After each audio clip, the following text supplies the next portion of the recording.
At the time that this happened, every weekend I drove roughly 2 hours north for some rehearsals. The routine, it was pretty consistent.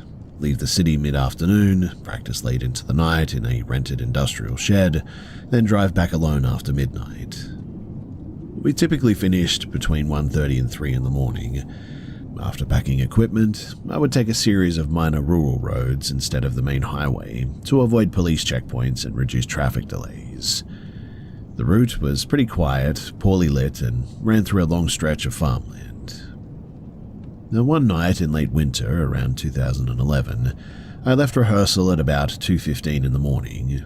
The conditions were pretty clear, there was no rain or wind or anything, and I had driven less than about 10 minutes from the warehouse when I noticed a person walking along the shoulder of a narrow rural road.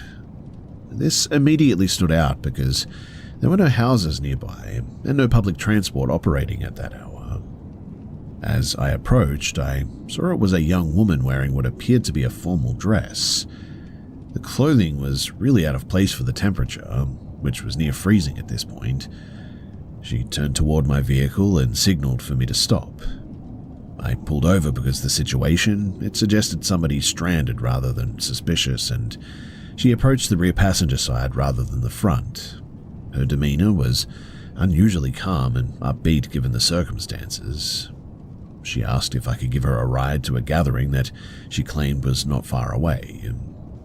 Her speech was coherent and there were no signs of intoxication or anything. I asked several direct questions, like where she came from, how far she needed to go, and whether anyone else was expecting her.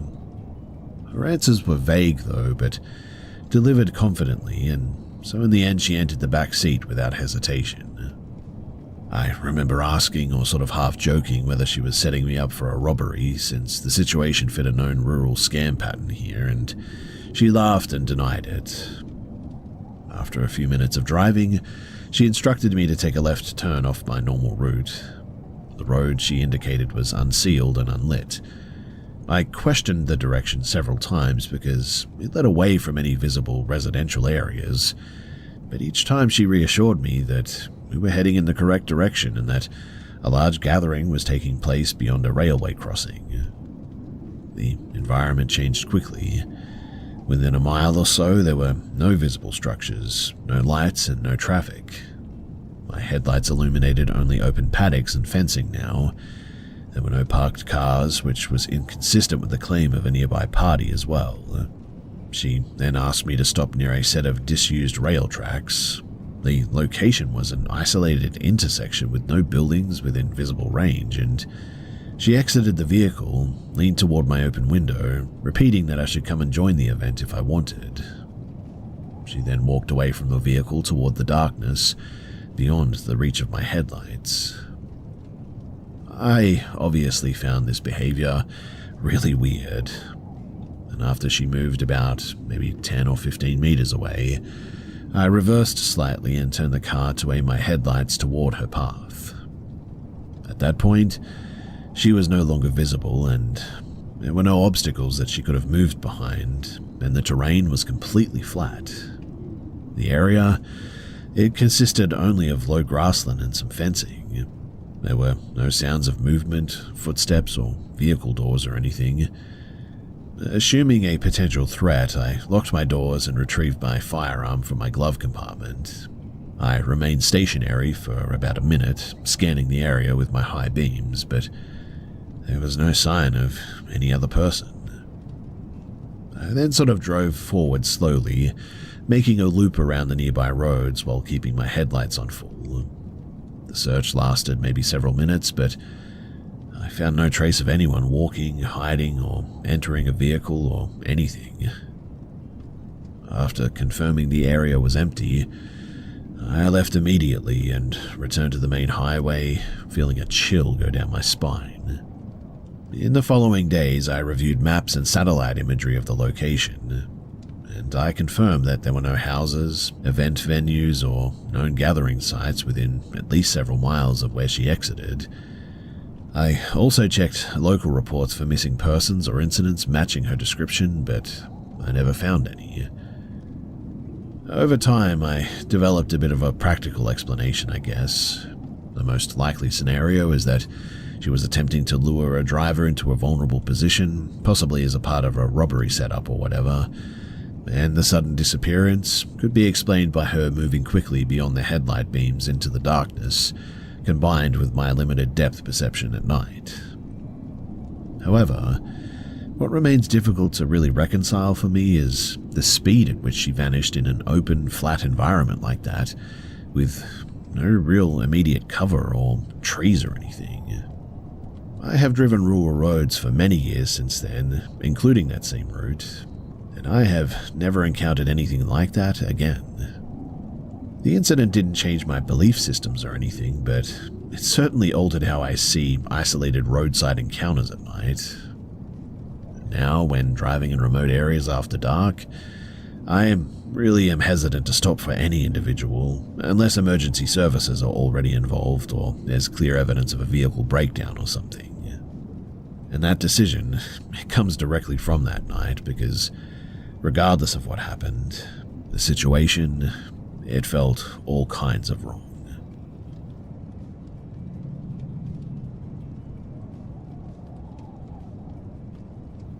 So this happened when I was around 12 years old, and it's one of those things that my family still kind of argues about to this day. So we used to visit my stepdad's hometown every couple of years during school holidays. The location was pretty rural, hours away from my proper city. Population was pretty tiny there, like a few hundred people max, and everybody knew each other, or at least they thought that they did. There was basically one main street, one fuel station, one tiny grocery shop, and then just farmland everywhere. When we went there, we usually stayed with one of my stepdad's old friends. Their house sat straight on the edge of town, so once you walked past the yard, it was pretty much just dirt roads and paddocks for miles. And one afternoon, not long after we arrived, my mum told me to take their dog out for a walk and gave me a few dollars to grab a drink from a gas station down the road. I was actually pretty excited by this because I like being trusted to walk around on my own, and it felt safe there as well.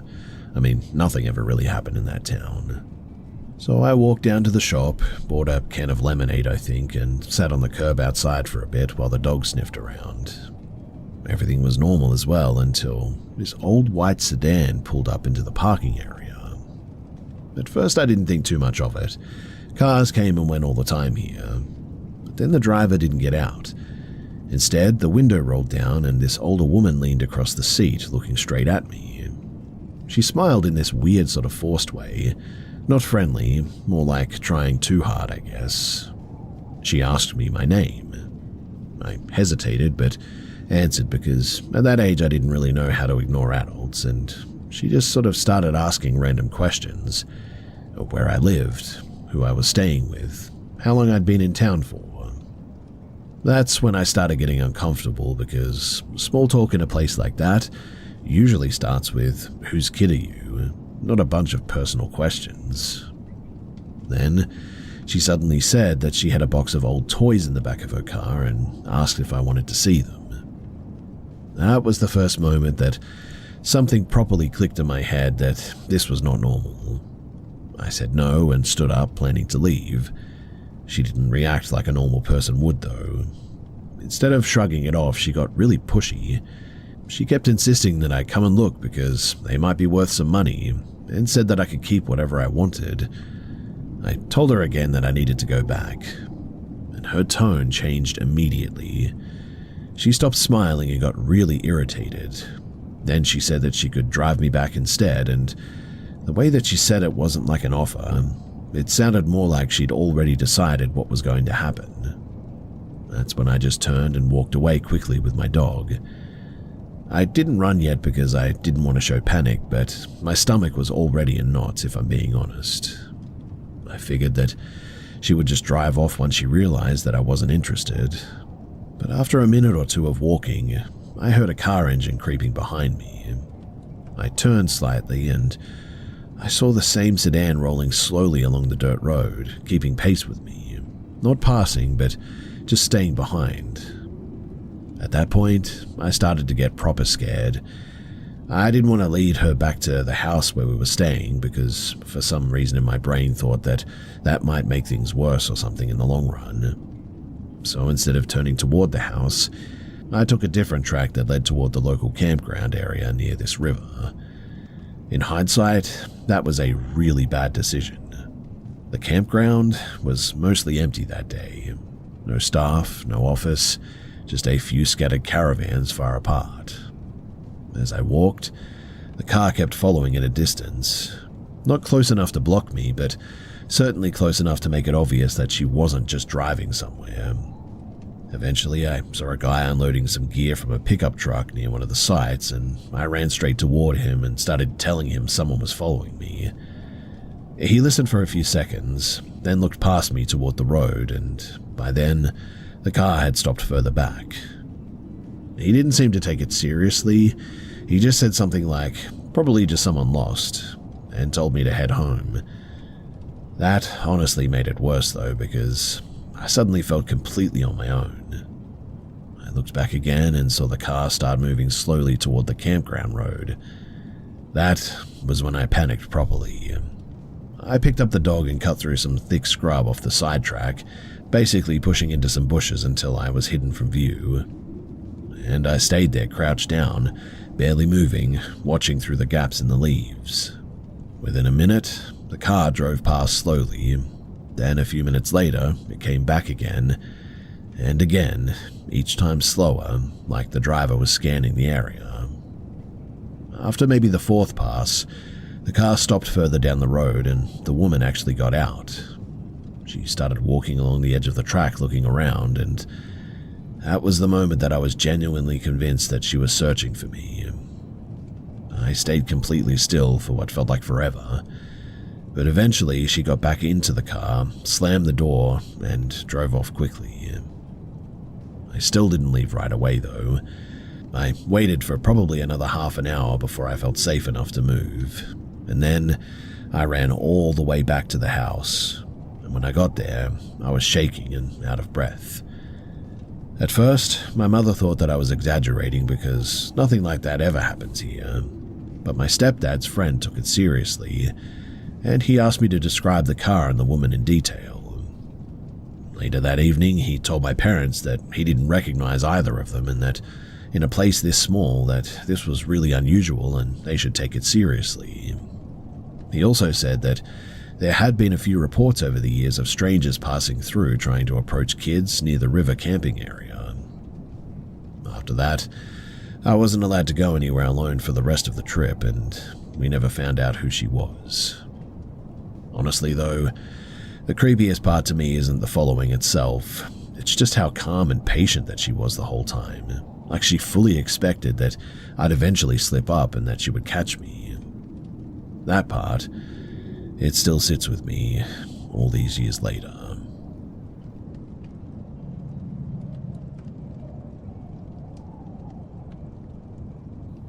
So I grew up in a really rural area. Not like small town rural, I mean actual sort of middle of nowhere type place. Houses were spread out here, with long dirt roads, thick bush everywhere, and you couldn't see your nearest neighbor unless you drove to them. Because of that, our school used one of those sort of small minibuses instead of a normal big bus, and it would just drop us kids off one by one along these long roads. My stop was always the last one on the route, so every afternoon it was just me getting off alone while the bus drove back away toward town. Where I got dropped off wasn't even near my house too. It was just a cluster of mailboxes at the start of a narrow gravel road that led into the forest there. From there, I would walk about 10 minutes to reach our property. Most days, nothing happened too. I would just walk home, sometimes kick some rocks or just mess around with some sticks like kids do. But one afternoon, something felt off almost immediately when I got off the bus. When the bus pulled up, I noticed a guy standing near the mailboxes. That alone was really weird because I knew basically everyone who lived on that road, at least by sight, and when someone new moved in, it was usually a pretty big topic among the parents there. This guy, though, wasn't somebody that I'd ever seen before. He wasn't doing anything obvious, just sort of standing there messing with one of the mailbox doors, like he couldn't get it closed properly. I didn't think too much of it at first. Kids don't really realize stuff like that, I guess, but I just got off the bus like I normally did. As soon as the bus drove away, I started walking down the gravel road toward my house. After maybe 30 seconds, I heard footsteps behind me. I turned slightly and saw that same guy had started walking down the road too. Again, I didn't panic immediately. It was a public road after all, but it certainly felt strange because nobody ever just sort of walked down there unless they lived on one of the properties. He wasn't talking to me at first. He was just sort of muttering under his breath, and I couldn't make out any words, just low mumbling. I remember pulling out my little handheld game console from my backpack because that's what I usually did on the walk home. That's when he suddenly spoke clearly. He asked where I was playing. Not in a friendly way, but more like flat and repetitive, like somebody asking a question without really caring about the answer, I guess. I didn't respond right away. I just kept walking. Then he asked again, same exact tone, and then again. It started feeling really uncomfortable because he kept saying it over and over like he was stuck on a loop.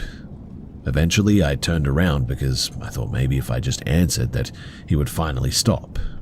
And the moment that I looked at his face is when I realized that something was seriously wrong. He wasn't smiling or angry or anything normal. He just had this really intense stare, like he wasn't even focusing on me specifically, just sort of staring through me. He was also scratching his neck constantly, like hard, quick movements, and his head kept twitching side to side. That's when I actually got scared, and I didn't scream or run right away. I just started crying quietly while still walking forward because I didn't know what else to do. After maybe 10 to 15 seconds of that, he suddenly sped up and walked past me really quickly without saying anything. That actually made it worse because I didn't know what he was going to do next. He suddenly went off to the side of the road and into the forest there and disappeared from sight. I thought that maybe that was it at the time, but then maybe 5 seconds later, I heard him again, deeper in the trees somewhere parallel to the road. He started making these loud noises that sounded a bit like laughing at first, but not normal laughing. It would cut off suddenly and then turn into something that sounded more like yelling or gasping and then back into laughing again. It didn't sound like he was moving away either, and it sounded like he was keeping pace with me through the forest line there. That was when I finally ran. I ran the rest of the way home, which was way longer than it sounds when you're a kid, and you think somebody is following you like this. The noises kept going the whole time though, sometimes closer, sometimes farther away, but always somewhere inside of the trees next to the road. I didn't stop running until I got to our house too, and luckily the door wasn't locked because back then we almost never locked it during the day. I went inside, locked everything immediately, and just sat on the floor trying to listen if I could still hear him. After a few minutes, it went completely silent, and my parents didn't get home for another 20 minutes because they both worked in town, and when they did, I told them everything. My dad, he drove back down the road immediately to check, but there was nobody there. No cars anywhere, no footprints that he could see, and nothing unusual at the mailboxes. They did report it to the police, and a couple of officers came by later that evening and asked some questions, but they basically said that it was likely somebody passing through or someone dealing with mental health issues who had wandered in the area, or maybe someone taking drugs or something. And so, in the end, nothing ever really came of it. Nobody else on the road reported seeing him, and I never did see him again after that day. But for years afterward, I refused to walk that road alone any longer. So my parents had rearranged their schedules so someone could pick me up at the mailbox instead of making me walk home. Even now as an adult, if I'm walking somewhere quiet and I hear footsteps behind me that don't match my pace, I instantly think about that afternoon, and sometimes I even get a bit teary.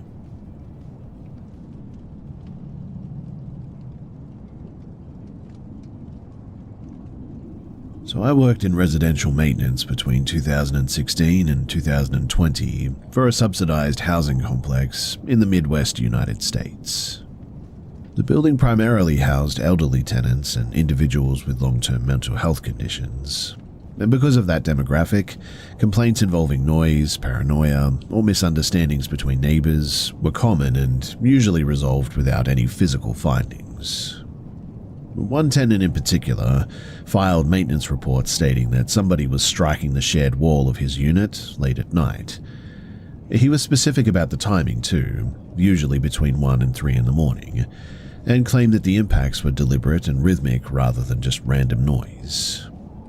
The adjacent unit, it belonged to an older woman who consistently denied making any noise. We inspected both units multiple times and found no structural issues, like loose pipes or mechanical sources that could produce that type of sound. And since there was no objective evidence, and because the complainant had a documented psychiatric history, the issue remained pretty much unresolved. Several months later, the woman in the adjacent unit relocated to assisted living. After her departure, the apartment became my responsibility to prepare for turnover. That process involved removing personal items left behind, conducting minor repairs, and completing some cleaning work before a new tenant could move in. During the first few days of entry, there were no irregular findings. The unit showed typical signs of long-term occupancy, like worn flooring, dust accumulation, and outdated fixtures and whatnot.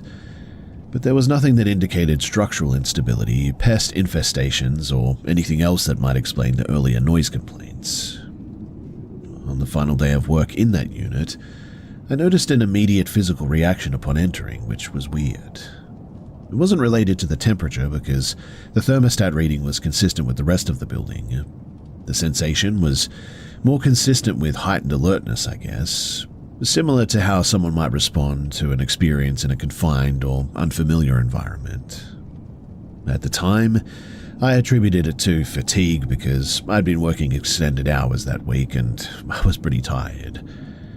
And so I continued with routine tasks for several hours. The apartment layout is relevant to what occurred later, so I'll have to explain a little bit here, but the main entrance door opened into a narrow hallway, and there was a visible gap of maybe about 2 centimeters beneath the door.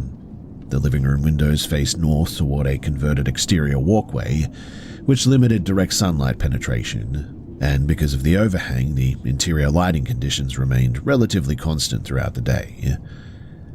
Now, near the end of my shift, I carried my tools out of the apartment and stepped into the corridor. After moving several meters away, I experienced what I can only describe as like an unexplained impulse to look back toward the closed unit door. And when I turned, I observed a distinct shadow visible beneath the door gap. The shape resembled 2 feet, positioned directly on the interior side of the door, consistent with someone standing within 1 meter of it. At that point, the apartment was supposed to be empty. Also, I had been inside continuously for several hours and had personally locked the door when leaving.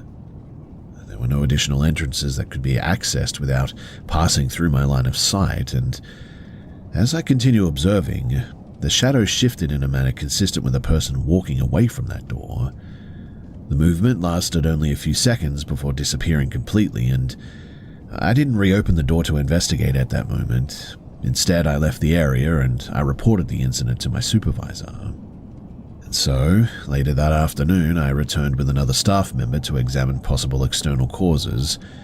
We considered whether someone could have passed by the window and cast a shadow through an indirect light or something, but due to the orientation of the building and the overhead awning and all that, there was insufficient light angles to project a defined silhouette through the interior and out under the door like that. We also checked whether anyone could have accessed the apartment from a secondary entrance, but the only other opening was a sealed emergency window that has not been disturbed since, well, I don't know when. There was no evidence of forced entry, no internal light sources left active, and no reflective surfaces positioned in a way that could plausibly create that specific shadow pattern. Now, from a practical standpoint, the most likely explanation would have involved some combination of lighting distortion, Maybe a visual misinterpretation and an expectation bias after months of hearing about the prior tenant's complaints. I get all that. But I just cannot get over the clarity and the motion of the silhouette, and that it just didn't align well with typical shadow artifacts, and I just cannot explain it. An additional detail too became relevant later. So, the tenant who originally complained about nighttime banging stopped filing reports entirely after that adjacent unit became vacant. He never provided an explanation for why the noises ceased, but given the building's population, it is statistically likely that multiple residents had died in the various units over the years due to age or medical conditions. There was no documented record of any specific incident occurring in that particular apartment, but you could pretty much bet your bottom dollar that somebody had passed away in there at some point. And I guess what has stayed with me all this time is not the visual itself, but it was the timing. Specifically that it happened on the final day of work in that unit, after months of documented complaints about unexplained nighttime disturbances that had never been verified. And it is that little corresponding point that has always made me feel uneasy about what I saw.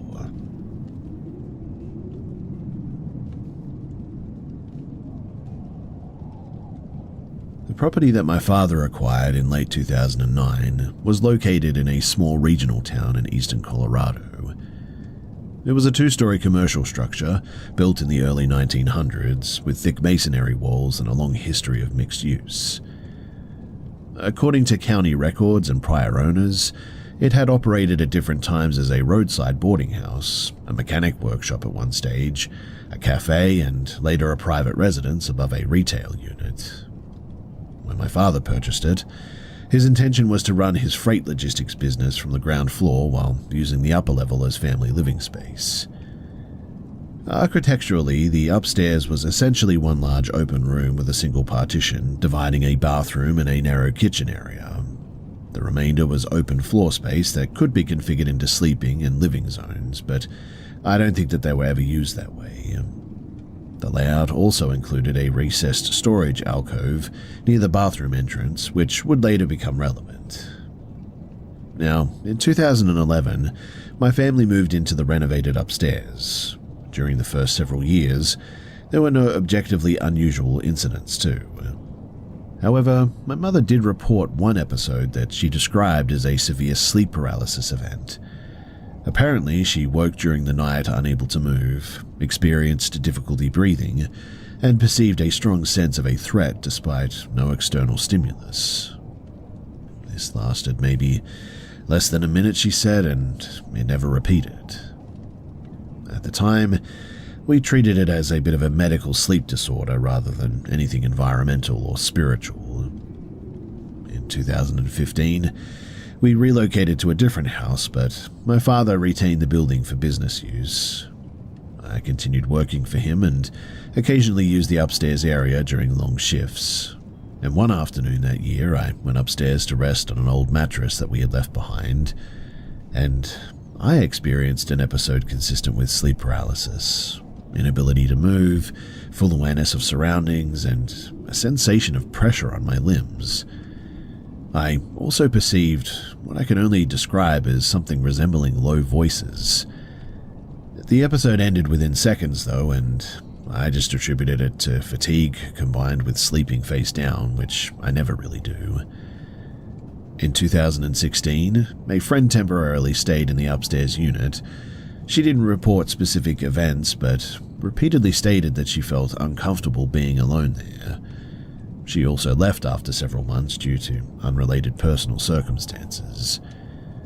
In 2018, a relative moved into the apartment following a marital separation and financial setbacks. He lived there for maybe about 1 year, and during that time he displayed significant emotional instability related to his personal situation. And unfortunately, he ultimately took his own life off-site on a location several miles away. This event, it had a strong psychological impact on our family and permanently altered how we perceived the building. Later that same year, my partner and I moved into the upstairs space due to housing constraints. And within the first few weeks, we sort of heard noises consistent with the building settling or whatever. Because of the age and the construction type, we considered these just routine, I guess. On our first night staying there, both of us experienced vivid dreams, though, involving horrible themes of like death and stuff. While this was unsettling, we recognized it could reasonably be explained by prior knowledge of the building's history and also some recent family trauma.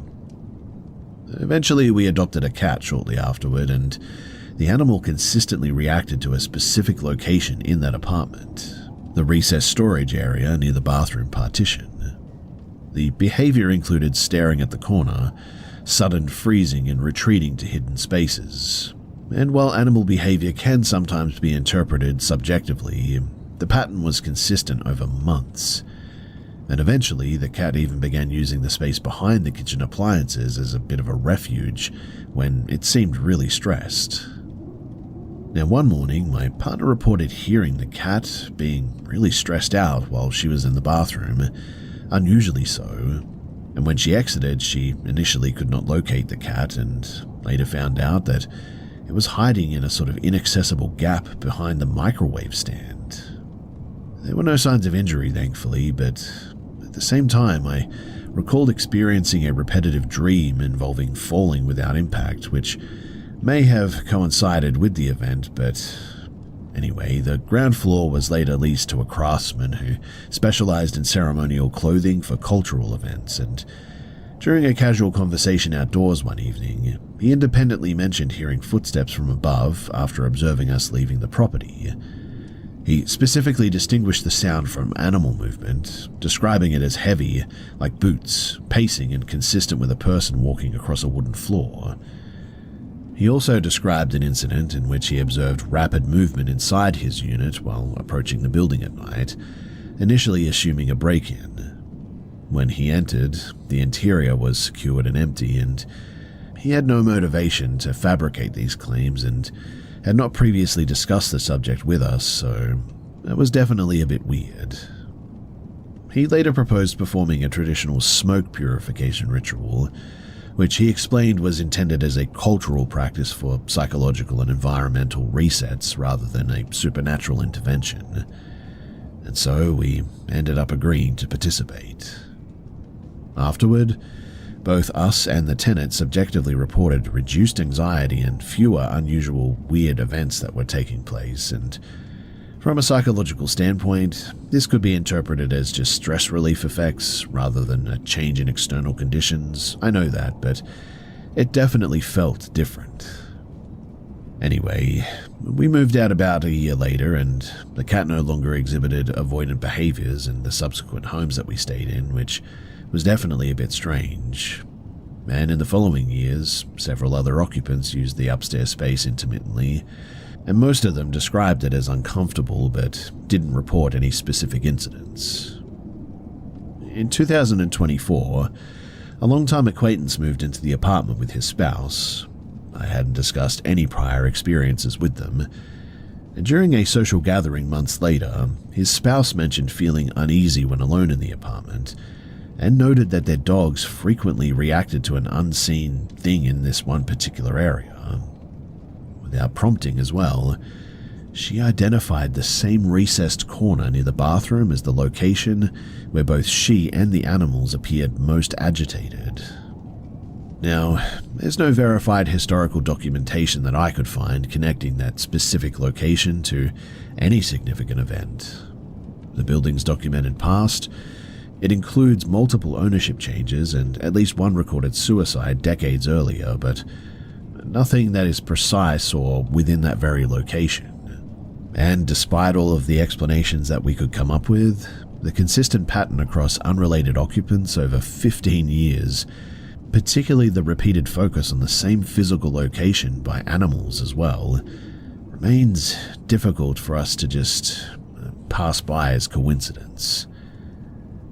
I really don't know what to think about that place or our time there, but something is definitely off about it, and the animals, they seem to react to it the most.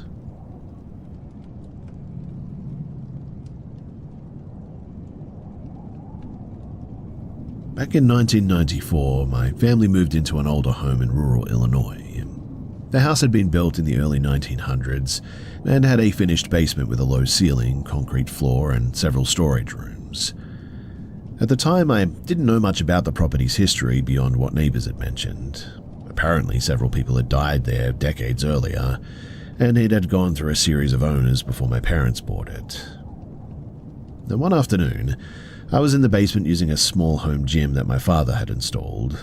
My son, Trevor, who was 8 at the time, and his cousin Gabby, who was 9, came down the stairs, and they were loud and energetic, as kids really are, running between the storage rooms, kicking a small soccer ball, and generally just making it difficult for me to concentrate. But I asked them to go back upstairs to give me a bit of space, and they said that they were going to play hide and seek, and I said fine, just don't bother me. And so they ran upstairs, and I resumed my workout. A few minutes later, I heard steps coming back down the stairs, and I assumed it was Gabby, so I turned and I saw a small figure sort of dart past me toward one of the storage room doors. She crouched behind the door and waited there. I didn't think too much of it at first. Then Trevor came down, whispering to me, "Have you seen Gabby?" I sort of gestured directly toward the storage door, indicating that I had seen her hide there. Trevor walked over and pulled on the door, but the room was empty. At that moment, my blood ran cold, and I knew from experience that something was off. I called out for Gabby, and after a few seconds I heard her respond, but it was from the top of the stairs. She had never actually come back down, apparently, and my heart sank as I realized that I had clearly seen her moving in the basement when, logically, she could not have been there. I went upstairs to check, and Gabby confirmed that she had stayed the whole time and had no idea why I would have thought otherwise. Her puzzled expression, it quickly turned to fear once I explained what I had seen. This was not the first strange occurrence in that house too, because family members, including my husband and children, would occasionally report hearing footsteps, voices, or objects moving without explanation.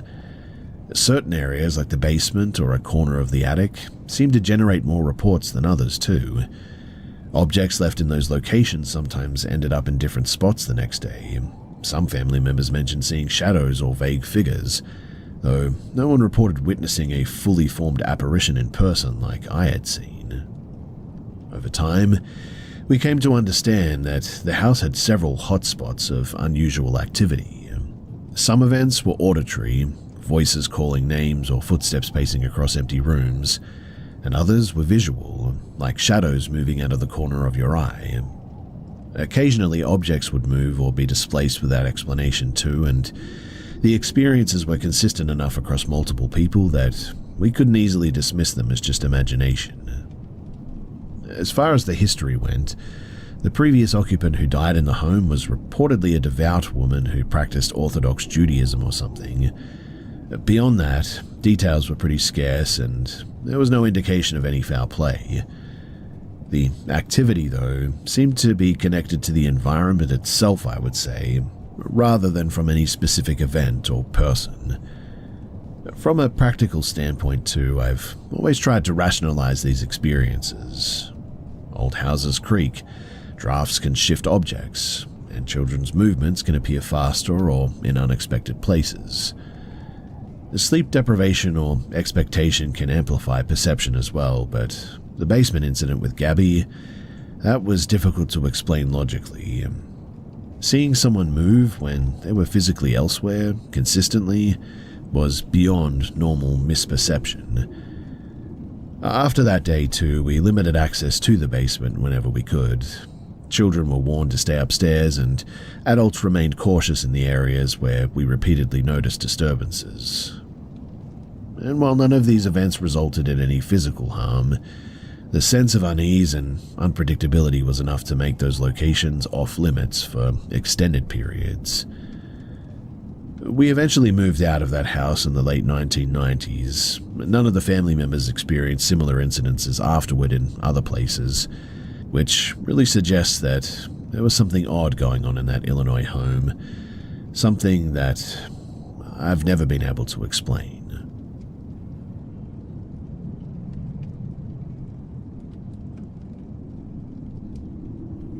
In the summer of 2019, I was traveling for work and decided to stay in a budget hostel in downtown Los Angeles to save some money. The hostel was a 6-bed dorm with 3 bunk beds and shared bathrooms down the hall. I had the bottom bunk on one side of the room, and the top bunk was assigned to another solo traveler, a woman from the UK. I had seen her around the lobby earlier that day, and she seemed like a normal traveler, quiet and pretty reserved. Earlier in the week, I'd been on a road trip from Las Vegas to a small motel near Tonopah, Nevada, known locally for its strange history. I stayed there with a friend, and while we joked about hauntings and attempted a few games involving summoning spirits, nothing seemed dangerous, though there were some genuinely strange noises that night. I personally chalked those up to just the building, though. That night in LA, though, I woke up at around 5:15, stepped outside for a cigarette at some stage, and returned to the room. Everything was quiet and appeared normal, and so I climbed back into my bunk, pulling up my blanket, when I started hearing a low, sort of murmuring voice above me. Initially, I thought it was sleep talking, and so I just tried to ignore it.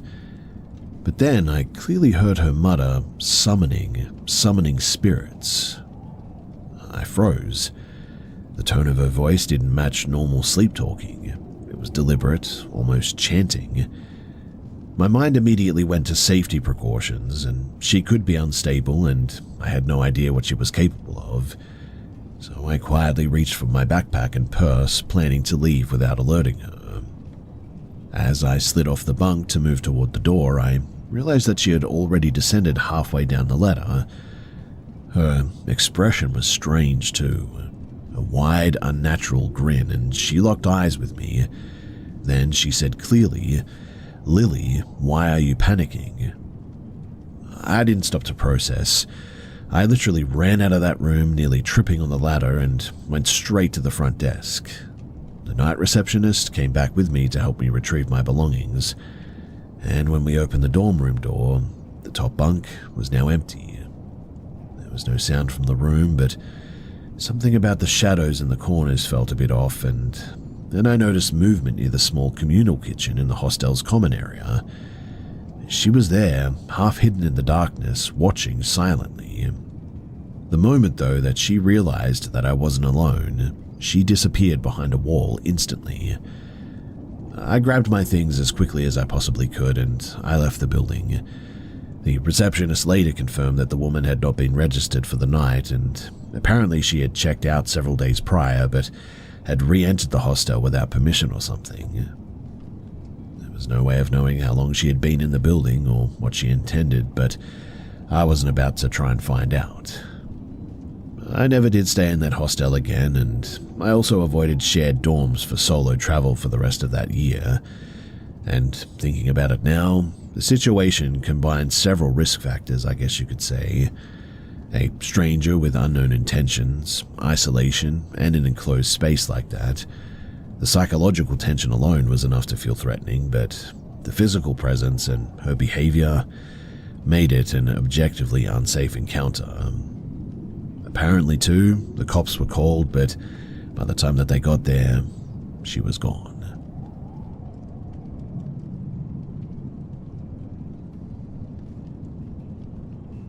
I've hesitated to tell this story because, well, look, I know how it might sound, but it stuck with me over a decade, and so I thought that I should get it out there.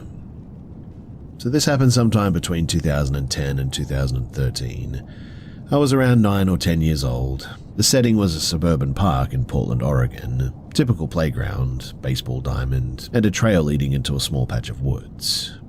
There was ongoing construction nearby, and a circular concrete water cistern sat off the path, mostly ignored. But I was there with my aunt that day.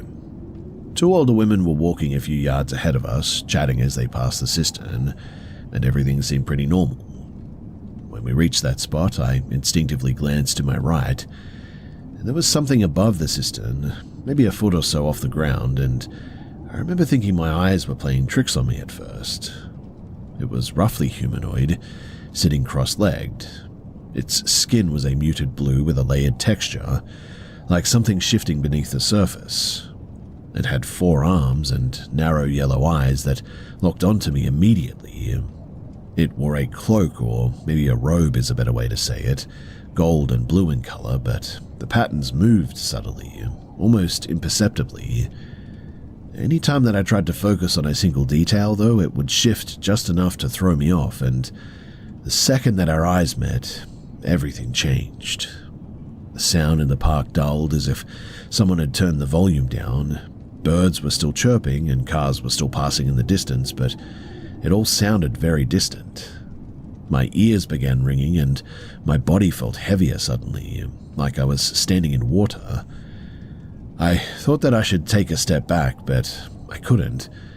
My legs felt like they were just fused to the ground all of a sudden. Oddly, too, I wasn't afraid, and I heard my aunt calling my name, but it sounded muffled, far away even, though she was right beside me. She called again, and this time it was closer, and then in an instant, normal sound returned and my body weight normalized. She grabbed my arm and we walked quickly down the trail. I risked one glance back and the figure was still there, hovering above the cistern. Its posture was calm and neither aggressive nor welcoming, and it simply watched us. Afterward, I didn't speak about it for years because it was so strange, but in 2022, I casually sort of mentioned it to my aunt, and she remembered it too. She said that she had tried to push the memory away because it unnerved her deeply, and I've never experienced anything like it again since then. The combination of the time distortion thing, the muffled sound, and the present itself was unlike anything I've ever encountered in my life. And I'm sharing this now to see if anyone else has had a similar experience out there. All I can say too is that, while I don't know for sure, it certainly felt entirely real, but at the same time, it's almost impossible to explain, and I know that.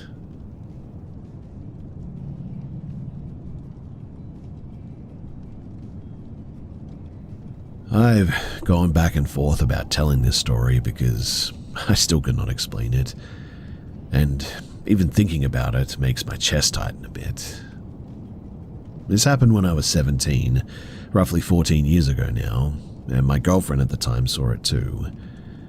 I'm not claiming to know what this actually is, but it was completely outside of normal experiences, that much I'm sure of. Whether it was sleep paralysis, drugs, or hallucinations, they don't account for what happened. So we were living in Portsmouth, Virginia, on a second-floor apartment. Across the small street was another building, 3 stories, 20 or so windows, fairly ordinary. And for a few weeks before the main incident, my girlfriend would wake me around 2 or 3 in the morning, insisting that she could see strange figures in that building. I usually ignored her because, well, I'm a pretty heavy sleeper and I just didn't want to deal with it, but one night I was standing by our window with a new glass pipe that I had just bought. I packed it and held it in my hands, and almost instantly, it felt unbearably heavy, as if the gravity had tripled or quadrupled. It slipped and smashed on the hardwood floor, the weeds scattered across the tiles, and I froze, staring at the shards, and I shut the window and went back to bed, but the sensation of wrongness just sort of lingered with me. Well, a few nights later, around 3 in the morning, we were walking back from my brother-in-law's apartment behind ours.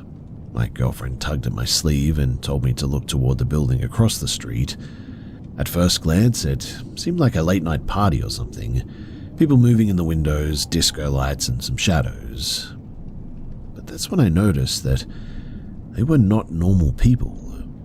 They were at least 6 feet, maybe 7, black as pitch and solid but completely featureless. Their torsos were stiff and their arms extended straight at odd angles from where the necks should be. There were no faces, and one figure's body even bent in a sort of rough Z shape. The top of the Z for the head and the arms, and the lower 4 legs at the bottom of the Z. 2 of them seemed physically connected even, and one was sort of bent forward over the other, but their movements were identical to the rest, a sort of rigid side-to-side sway. The disco lights in the room didn't touch them at all, which was really weird. The coloured beams sort of passed around their forms as if the figures absorbed or blocked the light entirely. I whispered to my girlfriend and she confirmed that she saw the same thing. They resembled the crude stick figures a child might draw, but they were fully three-dimensional, solid and moving in unison. And apparently, this is what my girlfriend at the time was trying to get my attention for. She had seen them before. Above them, a man was pacing in a separate window, bathed in dim yellow light, scrolling on his phone. Another window showed a figure reading under the same faint light, and these people looked normal, but they didn't interact with the dancers at all. And then it happened. The weight of attention. Even though none of the figures turned toward us, we both suddenly felt it. A collective awareness, like standing before a crowd of strangers and feeling them sort of scrutinize every movement. The pressure in our chests was immediate. A physical sensation of just dread suddenly came over both of us. My own stomach, it tightened, my heart began racing, and we just bolted back inside.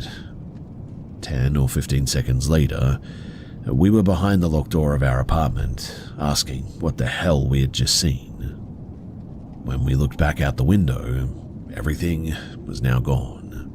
The dancers had vanished, the coloured lights still flashed, the yellow lights still glowed, but there was no movement, no black figures, nothing to explain the prior sighting. We stayed in that apartment another month, and nothing similar happened again, and my girlfriend never saw anything. I've spent years trying to rationalize it, and look, I get it. It sounds really weird. The closest theory that I've come up with is that there was some sort of shadow or two-dimensional projection or something. Perhaps the normal-looking people had set some sort of thing up or whatever. I have no idea why they would do that, but heck, people do weird things. But even now, more than a decade later, I can still feel the pressure in my chest if I think about it. I really don't have a logical explanation, and I don't know if anyone else has seen anything like this, but if you have, then I would really like to know.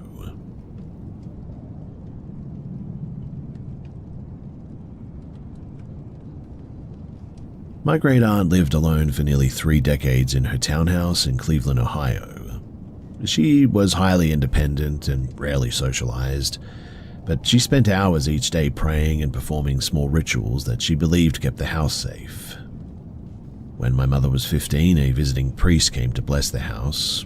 He immediately reported a strong sense of interference, and he said that he could not complete the prayers because something in the house disrupted his focus. He described the feelings as a persistent weight pressing against his concentration, though he never did specify if he thought it was spiritual or just psychological. Years later, though, my great-aunt continued to live alone. She hired construction workers to repair a section of the backyard patio at some stage, and they slept in tents near the trees during the nights, and after the first evening, they told her that they had heard a woman crying loudly in the yard and claimed that they saw a figure with long dark hair standing silently near the old oak tree. The workers left the site and they refused to return, citing fear for their safety. In the last 2 years of her life, my mother cared for my great-aunt during her serious illness. Despite her care, my great-aunt still spoke negatively about my mother to neighbors and family. She passed away at our home after finally expressing that she wanted to experience things that she had missed earlier in life. My mother handled the funeral and the last rites too. Now, the night of the funeral, my mother went to bed and immediately felt something unusual. She reported a sort of tapping sensation on her shoulder, like fingernails hitting her skin. Within seconds, she felt intense pressure on her chest and upper body, as if something heavy was sitting on her. She described an overwhelming sense of impending danger, and her limbs felt really sluggish. She struggled to climb the stairs later that night and had to use her hands to pull herself up, but She requested my father to schedule a medical appointment immediately, fearing that her condition was beyond ordinary fatigue or even grief. On the way to the clinic, though, they passed St. Jude's Church where a feast was being held. My mother decided to enter, and during the blessing, the priest placed 2 candles crossed over her neck, a traditional ritual meant to transfer protection and relief. And the moment that the blessing was complete, my mother reported that the pressure and the pain just vanished completely. She was physically and mentally shocked as well by the speed and the intensity of the change. Before this incident, my mother had confided in a friend who had experienced similar situations in her own family. That friend explained that intense spiritual interferences can sometimes lead to life-threatening conditions within a month if left unchecked. 2 days later, we sent a staff member to check on my great-aunt's townhouse. She called in a panic, though, because a large tree in the backyard had fallen overnight, roots lifted completely from the soil. But there had been no storm, wind, or any natural cause that could have caused it. In fact, the day and the night had been sunny and calm. When the staff member returned yesterday, though, she reported feeling the same pressure and unease that my mother had experienced immediately after the funeral. Her symptoms mirrored my mother's almost exactly, and at this point, my mother was convinced that my great-aunt's continuous prayers and rituals were containing whatever presence or force was in that house. And now, with her gone, the situation appears to be escalating, affecting anyone who even enters the property. I don't have a rational explanation for any of this, and the combination of unexplained physical symptoms, objects moving, and the prior reports of figures and cries, it really suggests that something beyond normal environmental or psychological causes is happening in this place. And now, with anyone who goes there feeling weird and sick or whatever, I'm wondering if anyone out there has any idea as to what we could do about this. We probably need to sell the place at some stage, and so getting rid of whatever this is, well, it seems pretty important to do that first.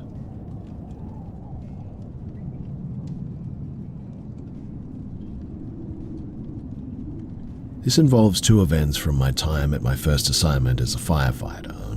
I combine them here because they both occurred in the same building and contributed to the sense of unease that I had while stationed there. So in 2011, fresh out of the fire academy, I was assigned to this particular station. The building was constructed in 1928, 2 stories tall with 2 separate bays, one for engines and one for the battalion chief. Stations like this, they carry a lot of history. I often thought about all the firefighters who had worked there over the decades, and one of the interesting features was the old pole from the 2nd floor to the engine bay. It was functional, but because there was only a single flight of stairs, nobody ever really used it. It was mostly a relic, though it always drew attention during the public hours. Now, my bunk was on the 2nd floor, located right next to the pole hole. It was also the closest bed to the door leading to the stairs. The station's doors were all original wood with no metal or automatic locks. The practice was to keep the bedrooms as dark and as cold as possible so that firefighters could rest between calls. When a call came in, the house lights flashed on with a loud pop, a siren would sound, and dispatch would relay the call details. From the beginning, I noticed something unusual about the place, though. The door leading to the stairs would often open on its own seconds before the house lights would come on, signaling a call. Nobody could explain it. There were no locks or automatic mechanisms. The veterans always joked that it was a retired firefighter checking in on the new guys, and I accepted it as a part of the station's quirks in the end. But the first incident that really unsettled me occurred about 2 weeks into my assignment. So I was asleep in the bunk next to the pole hole. Around 2:30 in the morning, I woke up suddenly and I saw a figure at the foot of my bed. It was wearing the standard quick hitch pants firefighters keep ready in case of a call, and bunker pants folded neatly beside the bed. At first, I assumed it was one of the senior firefighters, maybe Captain Roth, doing a late-night check. But when I focused above the pants, the rest of the figure was missing.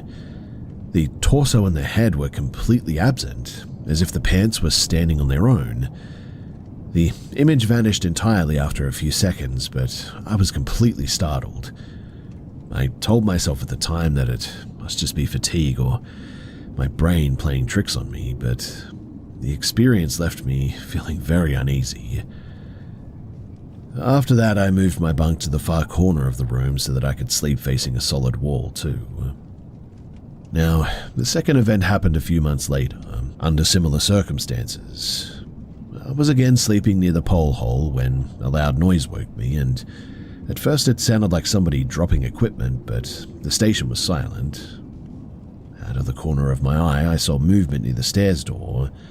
The door swung open slowly, but nobody entered. But then, I saw the faint outline of a person moving toward the pole. It had the appearance of a firefighter walking in the dark, but no facial features were visible, only the shape of shoulders, arms, and the helmet head slightly tilted. Instantly, I felt my heart racing, but the figure did not advance past the hallway. Within seconds, it simply disappeared as if it had never been there.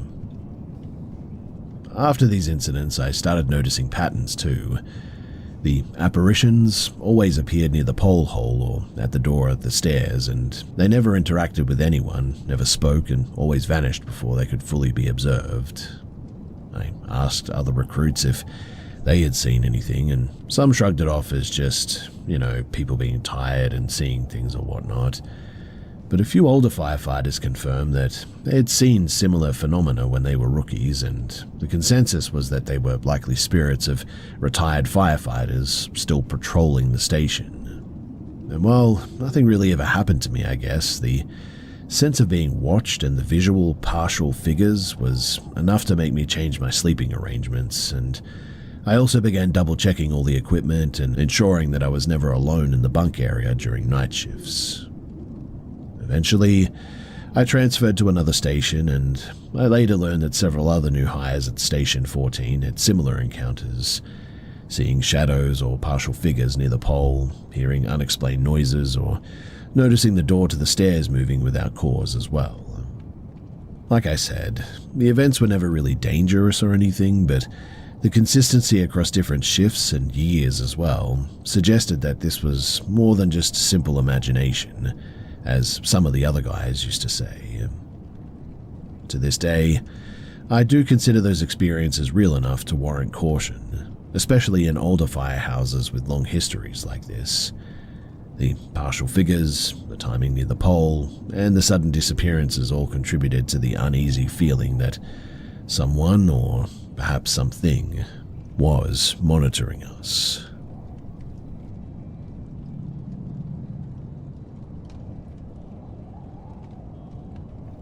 In 2003, when I was 9 years old, my mother and stepfather rented a house in Illinois, in a suburban neighborhood where most houses were built using the same design and materials. The house we moved into, it had a large addition at the back, a living room that was significantly bigger than the garage, larger than any other space in the home, in fact. The first impression was that it was unusually dark, even during the day. As a child, I was pretty sensitive to unusual atmospheres, I guess you could say, and that darkness created a distinct feeling of unease from the first week.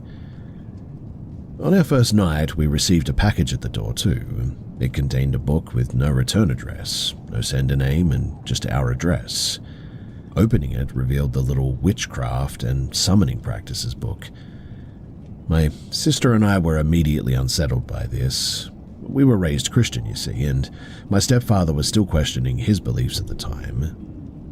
My mother, visibly alarmed, tore the book apart and threw it away in a dumpster a short distance from the house, and that really should have been the end of it, but unfortunately it wasn't. Within a few months, my mother and older sister began reporting shadowy figures moving along the hallways. I rarely saw them, but the house itself amplified a feeling of tension. The family was going through a period of frequent arguments and isolation, which only seemed to intensify this presence. The first concrete incident that I remember involved the bathroom near my bedroom.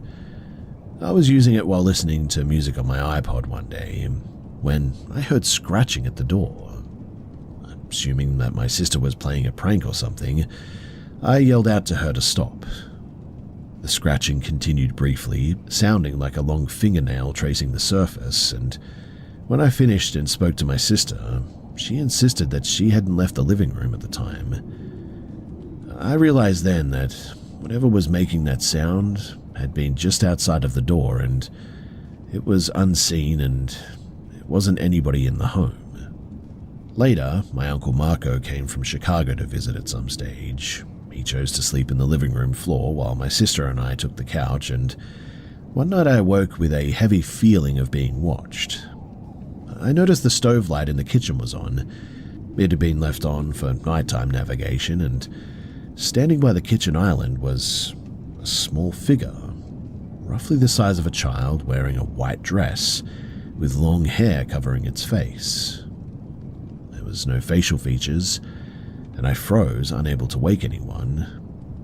After a few seconds, the figure just disappeared when I blinked, and that was the only time that I saw it. Over the years, I also had reoccurring dreams connected to the house. In these dreams, I confronted large, shadowy figures. One appeared entirely blue, wearing a form-fitting suit-like layer. Its eyes were yellow, teeth sharp, and hands elongated. And during these dreams, the surroundings always shifted to red lighting, heightening the sense of threat, I guess, but the dreams felt like the entities were testing or maybe probing me, never physically attacking, but creating extreme fear. Even after moving out, the house seemed to maintain a connection with us too, because shortly after we left, another unsolicited package arrived, another book on spells. It was clear that someone or something was observing us, and later, neighbors provided some context, because years before, a couple had lived there apparently, and the boyfriend was abusive, and the girlfriend reportedly practiced occult activities in the home. After that couple, tenants never really lasted more than a year there, and that suggested that the house's environment might have persisted, affecting subsequent residents. The house remained in my memory, and not for every day of my life, but as a reoccurring symbol in my dreams, I guess. The house, it certainly left a psychological imprint on me. The shadows, scratching noises, and that single apparition in the kitchen were all consistent markers that something in that space, it didn't conform to, well, the physical world, I guess you could say. I have shared these experiences with my mother, sister, and husband, and recounting them now feels like a bit of an analytical exercise, evaluating patterns, timelines, and triggers, rather than storytelling, I guess. But even after 18 years, the house, it continues to emerge in my dreams from time to time. A reminder, I guess, that certain environments can carry things long after you're gone.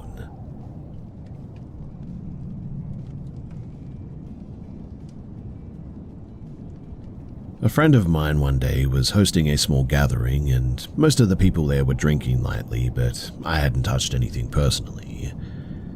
But partway through the evening, one of my friend's behaviors became extremely unusual though. Her boyfriend pulled me aside and asked if I could help because I was sober and seemed level-headed. At the time, I found it odd. I mean, usually I was the first guy to get tipsy, but I agreed to check on her anyway. Now, when I entered the room, she was lying on the floor and speaking rapidly in a language that I was unfamiliar with.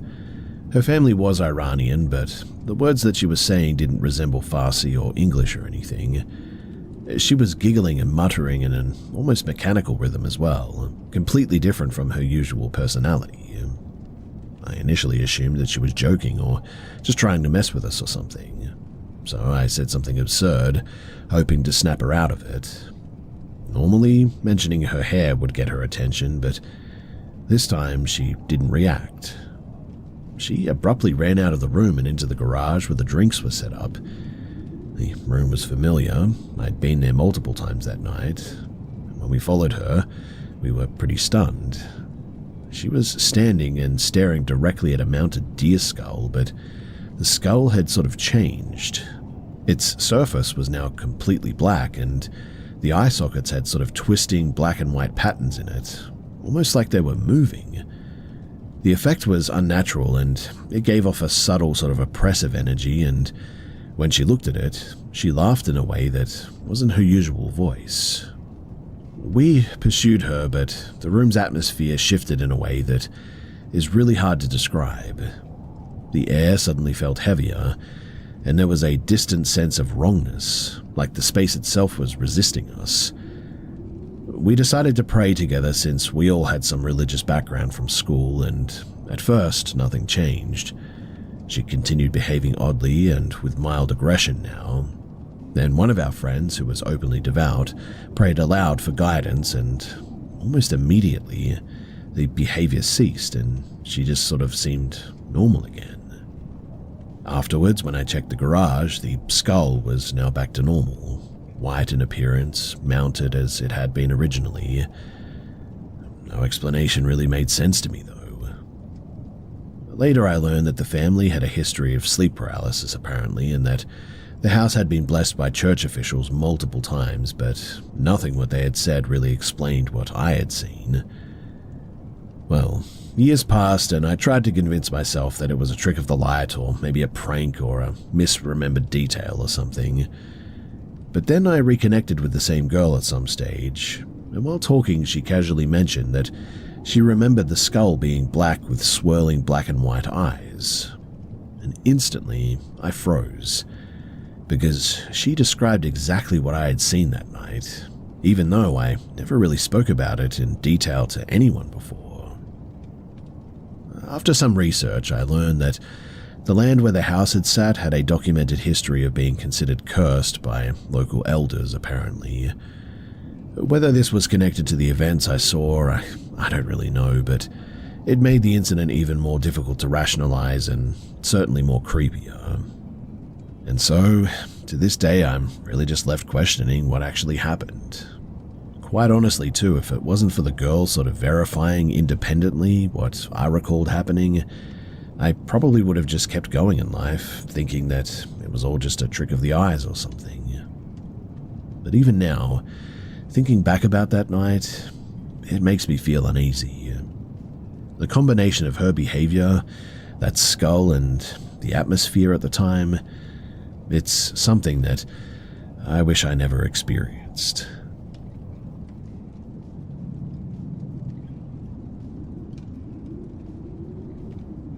I moved into the apartment with my partner in late 2022. It was a small single-level unit in an older complex, and for the first few months, nothing really unusual happened. Our routine was pretty predictable. He worked long hours and I stayed home with our newborn, and because the baby woke during the night, I slept in the second bedroom so that he could rest for work. That meant that I spent most of my time alone in a quiet environment. The layout of the unit made sound travel easily as well, and from the back bedroom I could hear someone stepping into the front patio or opening cabinets in the kitchen. There wasn't much insulation between the rooms, and because of that I used to recognize ordinary household noises. Now, about 3 months after moving in, I began noticing sounds that didn't match any normal activity. It started as what I interpreted as just movement, footsteps or shifting weight on the floor. At first, I assumed it was the building settling or maybe the neighbors or something, but the timing was very inconsistent. Sometimes it happened during the day when the complex was dead quiet. Other times it happened late at night when everything was silent. I also occasionally thought that I saw someone entering the room from the hallway. These were brief peripheral impressions, like catching a shape moving just outside of direct vision. Each time I looked straight at the doorway, though, there was nothing ever there. I initially dismissed this as me being just tired from caring for an infant, even though by that stage the baby was sleeping relatively well at night. But one night, I was awake in bed and heard a sort of short sound that I really couldn't identify. It wasn't loud and more like a single syllable spoken at normal volume, somewhere inside of the unit. Immediately afterward, I thought that I saw my partner step into the doorway, and when I focused on the entrance, the hallway was empty. And then, a few minutes later, he actually did walk in. I asked if he had heard something too, and he said yes and described it clearly. He believed that he had heard a male voice say a simple greeting. He told me that he initially thought that someone had entered the apartment, and that's why he came to check on us, because he was concerned about security. He tried to explain it away as possibly one of the cats making an unusual sound, but he later admitted that it sounded distinctly like a human voice. After that conversation, I told him about the sounds and the visual impressions that I had been noticing too. He didn't appear alarmed and said that it probably was just being stressed from the newborn. He also mentioned that the apartment complex was old and could produce unusual acoustics. Well, several days later, during the afternoon, I was alone in the kitchen preparing a bottle. The apartment was quiet, and I heard a male voice saying a greeting word clearly from a short distance behind me. It was not muffled or distorted this time, and there was no identifiable source. When I turned around immediately, nobody was present. The doors were locked, and only the baby and the pets were inside, but I know what I heard. After that incident too, I became way more cautious. I began keeping background noises running at night so that small sounds would not stand out. I also paid closer attention to patterns as well. The occurrences, they didn't follow any consistent schedule though, and sometimes weeks would pass with nothing at all happening, and then there would be another isolated event, and it was just completely random. One detail though that made the situation difficult to interpret was that the animals showed no reaction. The cats, for instance, never displayed any alert behavior during these moments. They moved normally through the apartment and didn't fixate on any particular area. Over time, I tried to evaluate practical explanations. I considered everything really, and the apartment did share thin walls with the adjacent units and whatnot. Sound can travel through vents and structural gaps in really unpredictable ways at times. In one instance, I did later confirm that voices from the neighboring unit could be heard clearly when they spoke near certain walls, but eventually we relocated to a different residence for unrelated reasons. And after moving, the sounds and the visual impressions, they stopped completely. There were never any similar experiences in any new environment ever again after that. Our time there was pretty unsettling, and I certainly would not return there if I had the option. And really, it's the fact that everything stopped immediately after moving that really troubles me the most.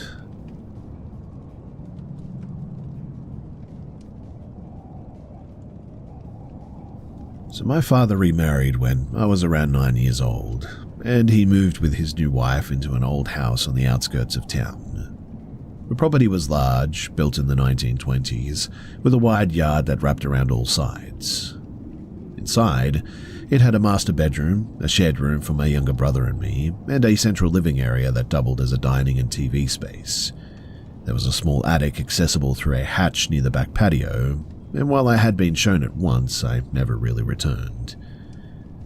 Now, we spent only part of the week there, since custody was split between our parents, and from the first nights, I noticed an uneasy feeling within the living area. It wasn't fear exactly, but it was a sense of just being watched, I guess, a constant awareness that I just couldn't shake, and I initially attributed it to the size of the house, and my rational mind tried to normalize the sensations. A few days after moving in, the house woke us abruptly though. A loud crash came from the attic, a whole dresser tipping over. My father came running in his shorts, carrying a flashlight in one hand and a gun in the other. He was ready for an intruder. My brother and I were instructed to stay in our room while he investigated. When he returned, though, he was completely pale. No one had entered, and the dresser's fall remained completely unexplained. We all tried to rationalize it, like settling vibrations, or maybe the house just was moving or something, but really nothing that we came up with sort of explained it well. Footsteps, too, became a reoccurring issue here. Heavy measured footsteps from the attic echoed down the halls often. The sound was inconsistent with normal household activity as well. Bathroom doors slammed violently when I used them, sometimes narrowly missing me even. Others tried to attribute this to drafts or maybe misaligned doors, but I'm telling you, this was not that. Nightmares began around the same time, and I dreamt of a humanoid figure with wings and a bird-like head in a barren desert-like environment. I know, weird, right? But its wings flapped aggressively, constricting my chest and making it impossible to breathe. I always woke choking, but dismissed it as a bad dream fueled by anxiety.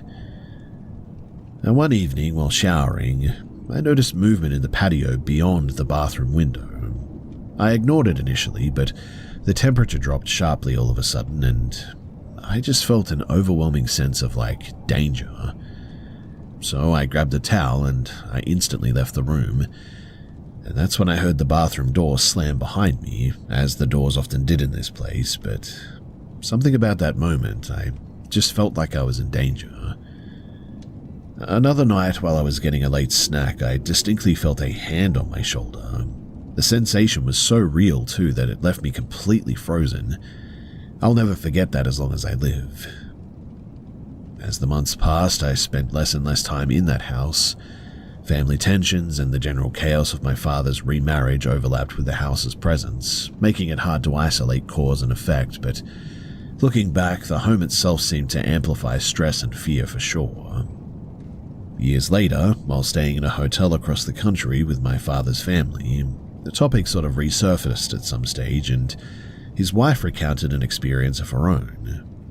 Late one night at the old house, she felt someone brush her hair apparently.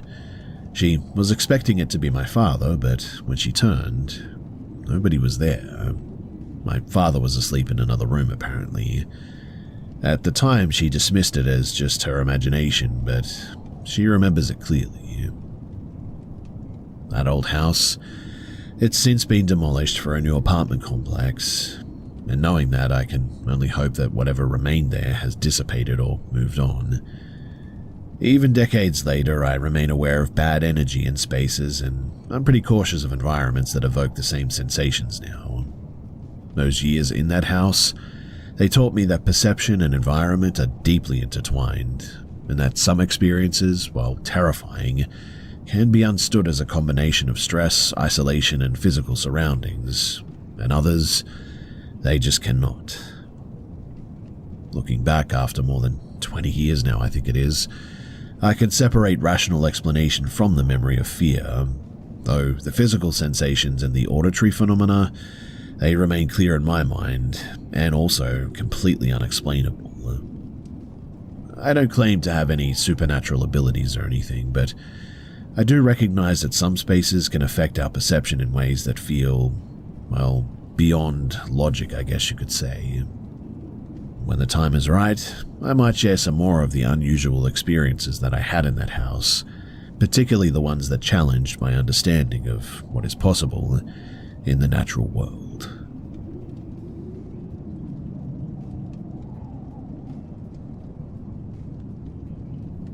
I want to start this by saying that I don't expect anyone to believe this.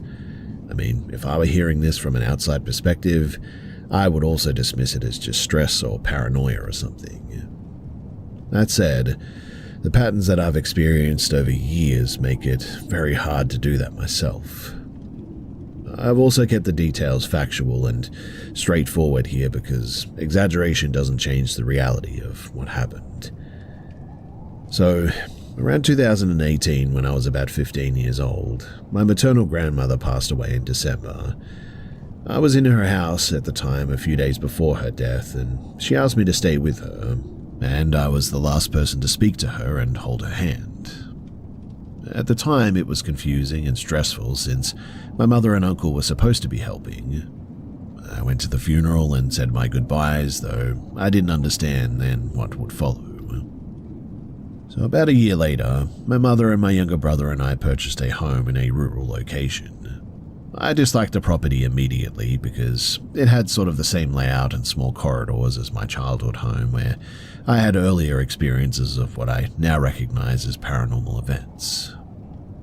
At first, it was minor too, a persistent sensation of just being watched in my bedroom, my pets avoiding certain rooms after dark, and waking abruptly without explanation. Occasionally, I would hear my name being called while alone in the house, but I chalked that up to just me hearing things. I also attributed the other stuff to just stress, like school, college prep, and my own overactive imagination. I also thought that my interest in horror novels and movies may have exacerbated the whole situation a little bit. But the next events, well, they could not be explained away so easily. So, the occurrences escalated. Objects would move without cause, books shifted in shelves, doors creaked open, small items fell from tables, shadows appeared at the edges of my vision, always retreating when I turned to look. I became increasingly reluctant to sleep in my own room, eventually moving my mattresses to my mother's room for the sake of safety. Aunt Carmen, visiting from Cleveland, suggested that we take photographs around the house. In several of these, small white orbs were visible in the corners of the rooms. One photo taken of me sitting on the living room couch captured something more specific though. In the reflection of the back window, there was a distinct face behind me. The features, they resembled my grandmother, soft and familiar, but I couldn't ignore the subtle distortion too. Everyone who saw the photo agreed that it looked like her, though my own intuition felt different. By late 2022, this presence intensified. The sensation of being watched became just constant. Nightmares started reoccurring with disturbing clarity, scenarios where I could see myself injured or trapped, sometimes being pursued or attacked by something. The activity extended beyond my home at work as well. I would catch glimpses of movement at the edge of the stockroom, and items that I had organized were often displaced again. Concerned, I asked Aunt Carmen to perform a pendulum reading. The result was unsettling, and the entity was not my grandmother. According to the reading, it had followed me from the previous house in Ohio, had an intent to be noticed, and reacted when ignored, moving objects and creating sounds. It was attentive and very persistent. I attempted simple protective measures after that. I carried a stone recommended by Aunt Carmen, attempted prayers, and maintained strict routines. But despite this, I still experienced episodes of crushing pressure in the chest and nausea as well, particularly at night or when the entity's presence felt strongest. The most recent incident? Well, that occurred at work. While stocking shelves, I noticed movement from the corner of my vision. Turning, I saw nothing directly, but the air suddenly felt colder and the sense of being watched was immediate. That was when I noticed too that objects nearby were slightly shifted from where I knew that I had left them. This reinforced the pattern that I've observed over the last several years. This thing seems to watch me, it tests boundaries, and it's incredibly persistent. Sometimes too, I'll admit that I cannot determine if I'm imagining some things or if it's real or not. Based on patterns and repeated occurrences, I certainly believe that it's real, and I continue to monitor interactions, avoid unnecessary contact, and take precautions where I can. At this point, I share all this not to elicit belief, but to just document the behavior and establish a record, I guess. Whether this thing is harmful or not, I guess remains to be seen, but my approach for now is to maintain vigilance, avoid isolation when possible, and ensure others are aware of the unusual activity where I can and where people believe me. I will continue to track it, and I will see if its behavior changes, but I know one fact. It has not left me in all these years, and it certainly does not act randomly.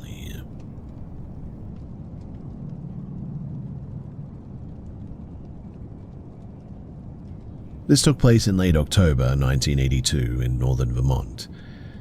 My cousin Ryan and I were heading out early in the morning to scout deer during the first week of hunting season. Back then, the early season in northern Vermont opened a week ahead of the southern regions, and the road that we were traveling was mostly forested on both sides, with no houses or utility lines for miles. Just trees, fogs, and the railroad track that cut diagonally across the state. We were driving slowly in Ryan's old pickup, headlights barely cutting through the dense fog that hung low over the road. I remember the air was unusually still that day. Even for that time of year, there was an oppressive quiet, like the forest itself was holding its breath. I was sitting in the passenger seat when I saw a faint vertical light ahead, hanging in the middle of the road. It wasn't moving or reflecting off of anything. It just sort of hovered there, pointing straight up. "Did you see that?" I said. Ryan slowed the truck down a bit and squinted. "Yeah, looks like a flashlight. Somebody must be out there," he said. "I'll hop out and grab it." I shook my head. "I don't know, man. Something about this just doesn't feel right. Let me do it. I'll open the door and take it while you keep the truck running, all right?" He hesitated, then nodded. The truck idled as I stepped out. The fog was thick enough that the light beam barely illuminated the ground near it. I walked a few feet forward and I picked up what turned out to be an old heavy mag light.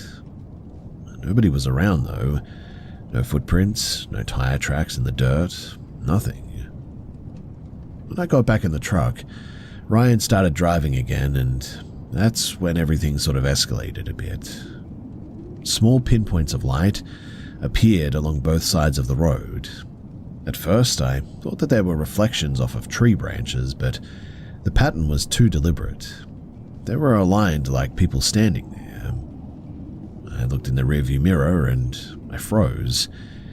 Figures were visible in the fog, standing just beyond the shoulder of the road, motionless. There had to have been at least 6 or 7 on each side. Ryan stopped the truck, gripping the wheel tightly. I could hear him whispering under his breath, "What the hell?" And then, almost like someone had flipped a switch, they literally just vanished. Not running and not ducking, but just literally blinked and they were gone. The fog remained, the trees were still, but the figures were now gone. And the only evidence that they had been there was the chill in the air and a sinking feeling in my stomach that just never left. We drove the rest of the road in tense silence, neither of us speaking for miles. The feeling of being watched, it lingered, even as the sun rose and the fog began to lift. I've thought about that moment countless times over the years. The area is remote enough that no other hunters would have been out there that early in the morning. Power lines don't run along the section of that road, and there were no cars in either direction, and so I really don't know what to make of it. Years later too, Ryan and I returned to that same road for another hunting trip, and the memory of that morning came back immediately when we reached that same mile marker. The woods, they were quieter than normal, and for a few moments the air itself seemed heavier. We both agreed that we wouldn't stop there again, not even during the day, and I've thought about what it could have been, maybe a prank or something, but I tell this story as objectively as I can. To this day, whenever I drive through remote stretches of northern Vermont, I remember that morning, and I certainly keep my windows up, my speed steady, and my eyes scanning for anything that doesn't belong. If we had have stopped that morning, I really wonder what would have happened.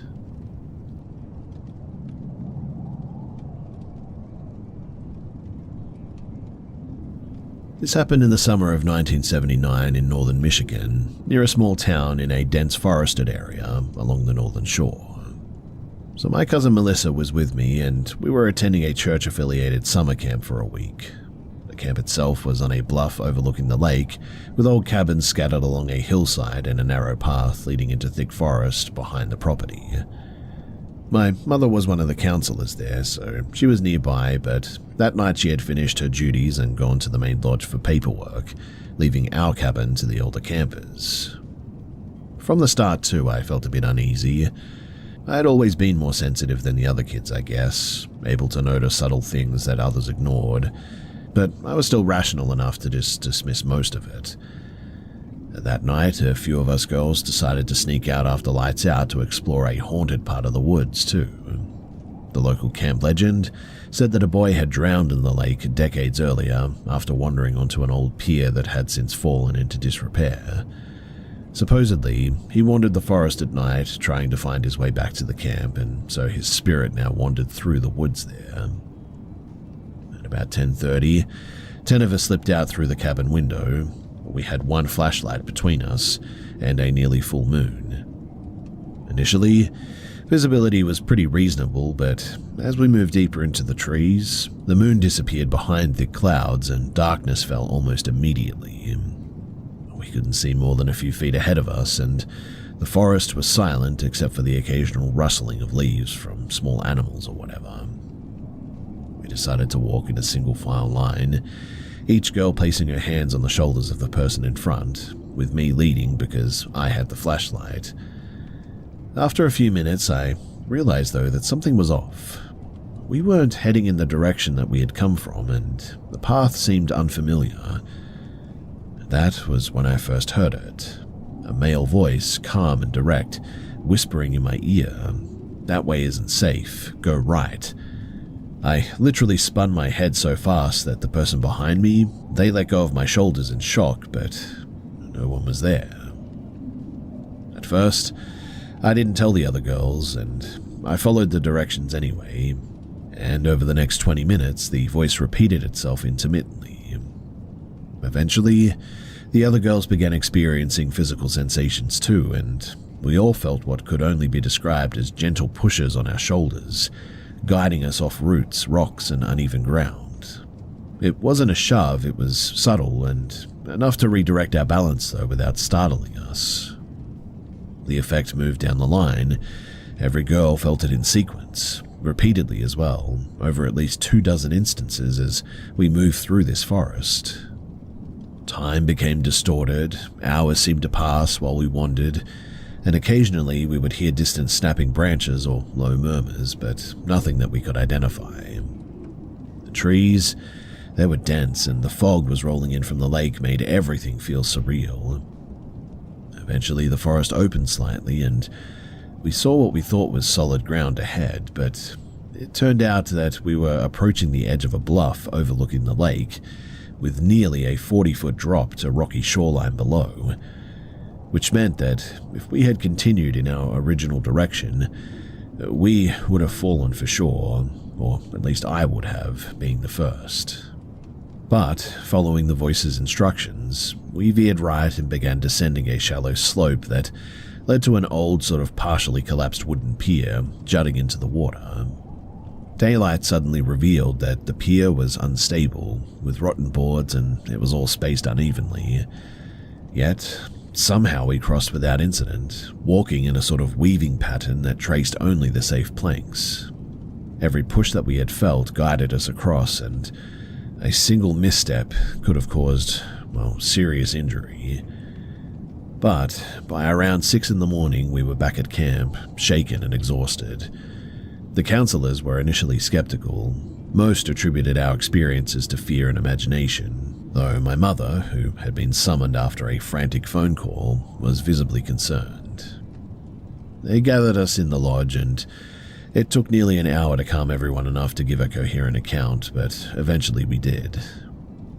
The following day, as a bit of a safety check, the counselors walked the path with us, and they confirmed that what we had crossed, the bluff, the slope, and the pier, were far more hazardous than any of us even realized.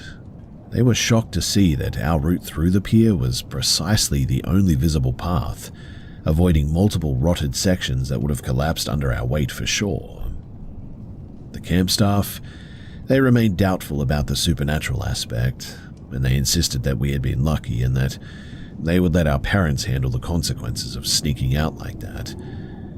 My mother, however, never doubted that something, whether a guiding presence or something else, had intervened to keep us safe that night. I never returned to that camp, and I've never been in contact with the other girls since then. But every time that I think about it, I remember the forest and the cliff and the pier and the unshakable sense that we were not alone. It wasn't just fear or imagination too. It was precise and deliberate. It was intervention. I still don't know if it was a spirit, a guardian, or something else entirely, but I'm grateful that whatever it was there, because even today, more than 40 years later, I carry that memory as a bit of a warning about underestimating the unknown, because I know that if I had not listened, well, it's very likely that I would not even be here.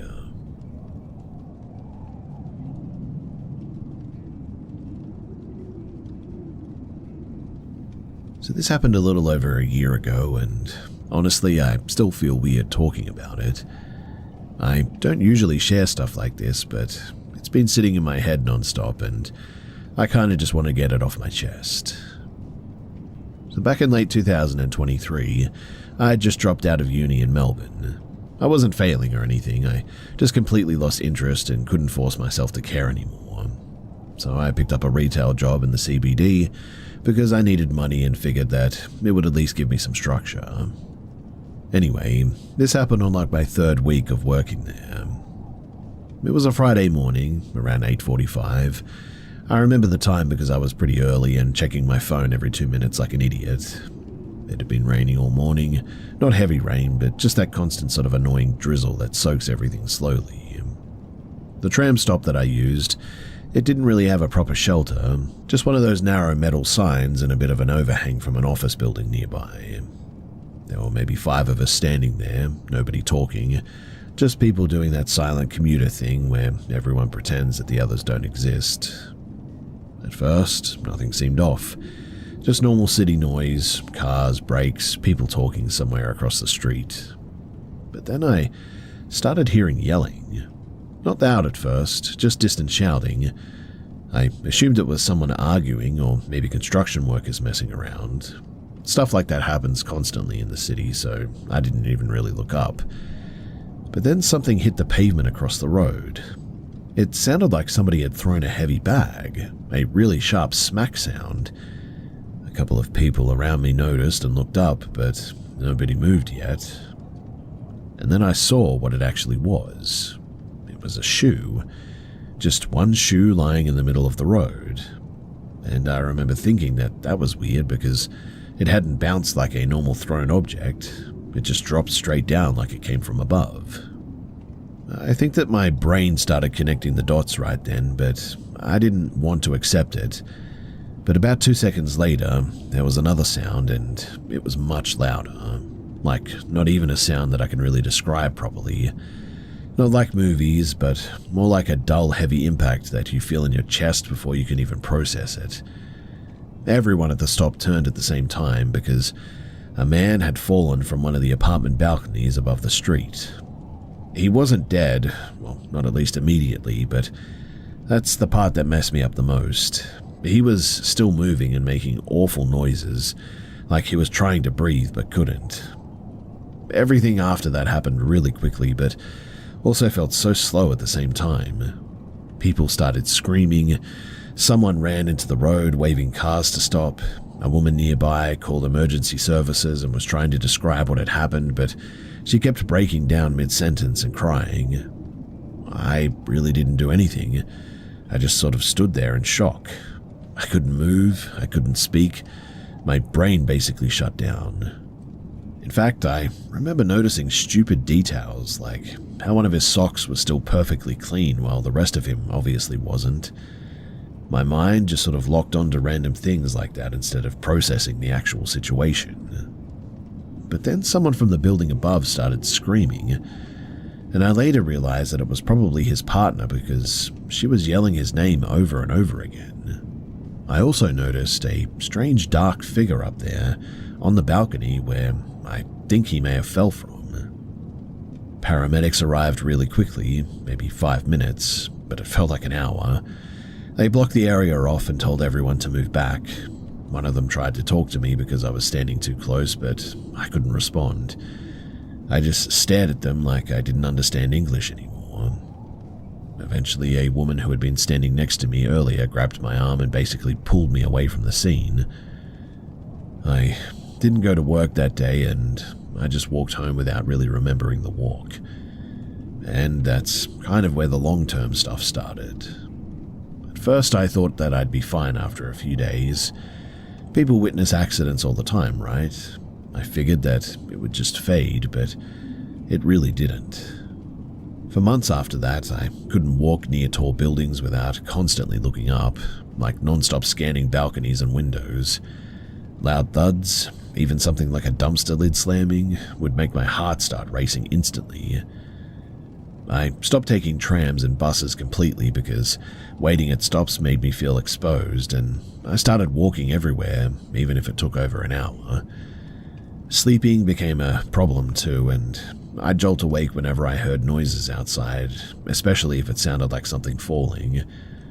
I tried therapy earlier this year, and it helped a bit with panic attacks, but didn't fully fix the hyper-alert feeling. The worst part, though, is that I don't even think about the actual guy that much anymore. It's more like my brain is permanently stuck with watch for danger from above mode sort of thing. Like last month, I was shopping in a shopping center and someone dropped a heavy box from a second floor railing by accident, and it wasn't even close to me, but my body reacted instantly, full adrenaline, shaking hands and tunnel vision. It's frustrating too because logically I know it was a rare freak situation. Statistically speaking, it's not something that I'm likely to ever witness again. But my brain doesn't care about logic. It just remembers that one morning when everything was normal and then suddenly it wasn't. And so, because of all this, I actually started doing some digging into this incident.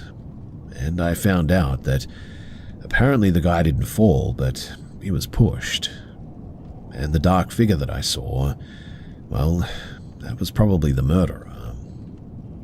I still avoid standing near buildings whenever I can, and honestly, I probably always will at this stage.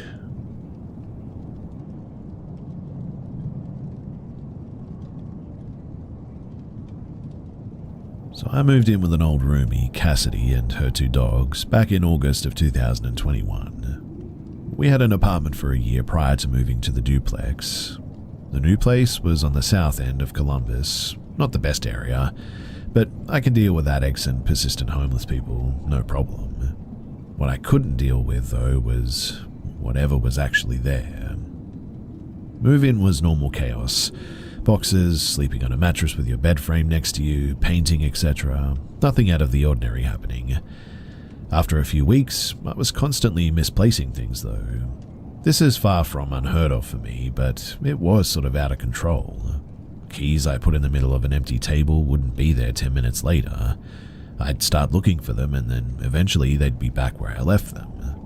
This wasn't daily or anything, but enough to mention for sure. Duplex was 2 stories, terrible creaky floors, thin walls, and I could hear my neighbors' farts. And for a bit, it sounded like somebody was walking on the second floor, but nobody was home up there. In the end, I just assumed it was the neighbors, and I could hear them.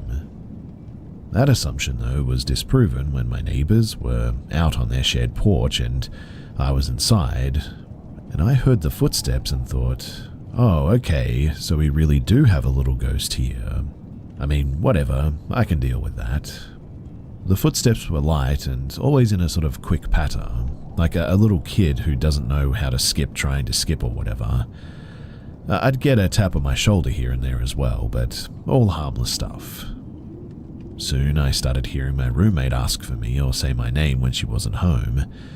I never said anything to her in fear of sounding bonkers, but fast forward to like November of 2021, roommate comes to me in the morning and asked if I had anything spooky happen in the house beyond the footsteps and such.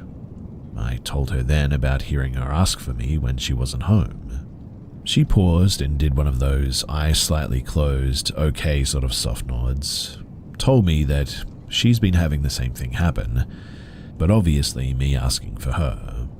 She never wanted to say anything for the same reason, but as she was falling asleep last night, her mirror fell. One of those cheap Walmart floor mirrors. Well, It didn't fall technically because it started to tip over, paused for a second, cracked, and then fell. She got freaked out by this, but didn't know if she was just lucid dreaming or what. After she mentioned this and we both acknowledged hearing stuff, it was then that things began to pick up a smidge. The footsteps became more frequent. I had a few taps on my back and would occasionally catch something just in the corner of my eye, but never full on. And I mean, things like this happen, but nothing crazy happened for a bit. But late January, Cassidy is out for the night and I'm passing out in my bed. I'm in that sort of juicy spot, park comfort and cozy levels reached, and where you know you're about to fall asleep. But then, I feel breath in my ear, and here, I'm downstairs, come on. At that, I get covered in goosebumps. I am now even thinking about it. My phone dings and there's a notification from my security camera downstairs. I immediately text my roommate and surround myself with her dogs. We chat about it the next day and agreed upon, yeah, spooky for sure, but like, what can we do? And we move on. Everything stays the same for a while, until Cassidy moved out mid-April of 2022, and obviously took her dogs with her. And then, everything got wild fast. Within the first week of solo house life, I'm in my room laying in my bed. The foot of my bed faces the door, TV is to the right of it. I'm not sleeping, just sort of chilling watching TV. And from the top of the door frame is a smack 3 times, like undeniably, like an open palm hitting it. Not like, oh, what's that noise, but more like, to heck with that. That night, I go and sleep downstairs. I then move out of my bedroom and into Cassidy's empty room the next day. No issues for a night or two, but I'm on my bed, which is on the floor, not about to take my bed frame apart and reset it up and all that. I think I was either doing nonsense on my phone or something on my laptop, but either way I was doing nothing important. The door to the hallway is across from me in the left corner of the room, and from the hallway, an unfamiliar, wildly uncomfortable noise. The quick little footsteps that I became accustomed to were not like this. They got heavier and slower, pacing down the hallway. Not constant, but enough for me to just hate everything about this. I stand up and go to the door, poke my head into the hallway, and it was then that I have my chest brushed. Not like shoved or pushed, not caressed, but just like, yeah, I can touch you sort of thing. Message received loud and clear. Out loud, I say something like, okay, bud, I'll go. I go to the bed and start packing a bag. My back is at the corner of the room, like against the wall, and I can feel something there with me, like right there. My feelings are confirmed too when over my shoulder, suddenly, I hear a growl. Not like a dog growling, but a distinguishable sound. The best way that I can explain it is if you asked a tired, overweight guy to impersonate an empty stomach. And at that, I dip so fast. I stay at my art studio and I go back during the day and try to push it to the back of my mind while I start packing my stuff. At this point, I'm moving or attempting to. Credit score and financial situation aren't ideal, but I've seen enough horror movies and I know staying helps nothing. After staying at my art studio a few nights and spending the days there packing with no activity, I decided to stay another night. After all, my studio is not the most comfortable place to sleep. First night back, nothing, just the overwhelming fear that it's going to happen again. Second night, nothing. Third night, same. Okay, so maybe I have carbon monoxide poisoning or something the other night. I try to breathe easy, but that stuff was terrifying, so easier said than done, right? Once I somewhat settled back in while continuing to pack up, that was when the footsteps started back up. Things progressed like a heroin addict's tolerance after a quick stint in rehab. Then I started catching little glimpses of it too, where it will be like right at my shoulder, just enough in my peripheral for me to notice that it's there. As soon as my eyes stop focusing on that area and my head turns, there it is, in that corner. A bunch of creepy stuff started happening too at this point. Here are some examples. So I was showering naked, as most people do, right? Recently removed shirt was on the floor leaning on the closed door. I rinsed my face and then my shirt is halfway under the door. My leg was grabbed, like legit pulled while walking up my steps. My little closet door got slammed shut at one point. The house got unbearable, especially upstairs. Like the second that I go up there, it would be right on my back. Not touching me, but like just right there, right out of sight. You could feel it. Every step that I took, it took with me. This wasn't just at night anymore too. It was constant. Keep in mind too that I'm packing up to move, so I really don't have a choice but to be there sometimes. I never go at night anymore, and if I do have to go upstairs to pack, I'm supermarket sweep styling that stuff. But my final to heck with this was at the end of May. I was in my room finishing up packing. My room was hands down the worst spot in the house too. It just did not want me there at all. Its presence in there was so intense, but this time I ended up sprinting out of my house and I just never went back. Looking out of the windows from my room while closing a box, in the reflection, I see it. Sort of like when you look down a well and it's just sort of pitch black. It's like that. It's at my wall, like 7 feet tall, just looming. I turn around, but then it's gone. I'm certainly a bit uneasy, to say the least. It was like a magician coming up with new tricks to wow the audience. Just replace wow with terrify and audience with me, I suppose, but throughout this nightmare, I would often set up my phone along with the security camera. I just wanted to get something to prove that I wasn't bonkers, and this was the last time that I would have to do that. So, like I had done in the past, my trembling hand sets up my terrible iPhone 6 and hits record. I go downstairs and when I come back to check if there was anything there, I run the recording back, and although I can hear footsteps and floor creaks from myself moving around and all that, I hear "get out." And so, at that, I certainly did.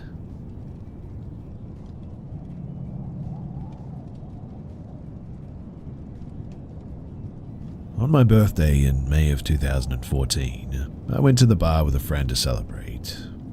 We were sitting on the patio when another of my friends, Steve, showed up at the bar. We were laughing and having a good time. Steve got excited and pointed to his new motorcycle parked across the street. I looked over it and it was like somebody dragged a dark black blanket over my eyes, like a dark storm rolling in over the ocean. I literally saw it. I felt like he was going to die on that machine, and it even slipped out of my mouth to him. He promised me that he would be okay, and so I dropped it. 29 days later, he was driving home on that motorcycle and his front wheel went up on the trunk of the person in front of him. He spun out, and unfortunately, he died there. It's been 10 years and I still think about this.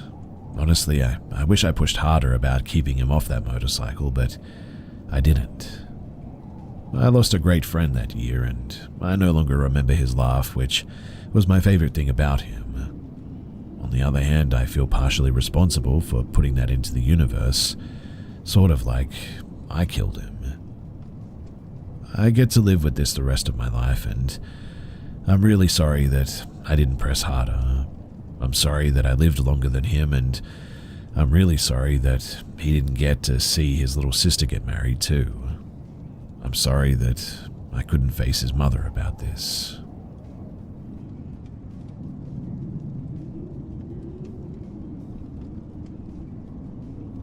I'm from a small country in South America and attended a religious school.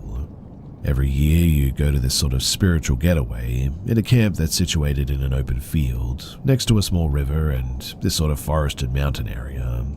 Said place is beautiful, but gives off an off vibe, I guess. Almost like it's lost in time due to its very old structures. And because of this, the place has been shrouded in mysteries and horror stories. It doesn't help, too, that the whole town was once burned to the ground in a very gruesome war that almost wiped out my country off the map in the 1800s.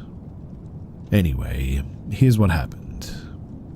So it was my last year in school, our last camp, and after a long day, all of my class was tired from hiking the forest next to the camp.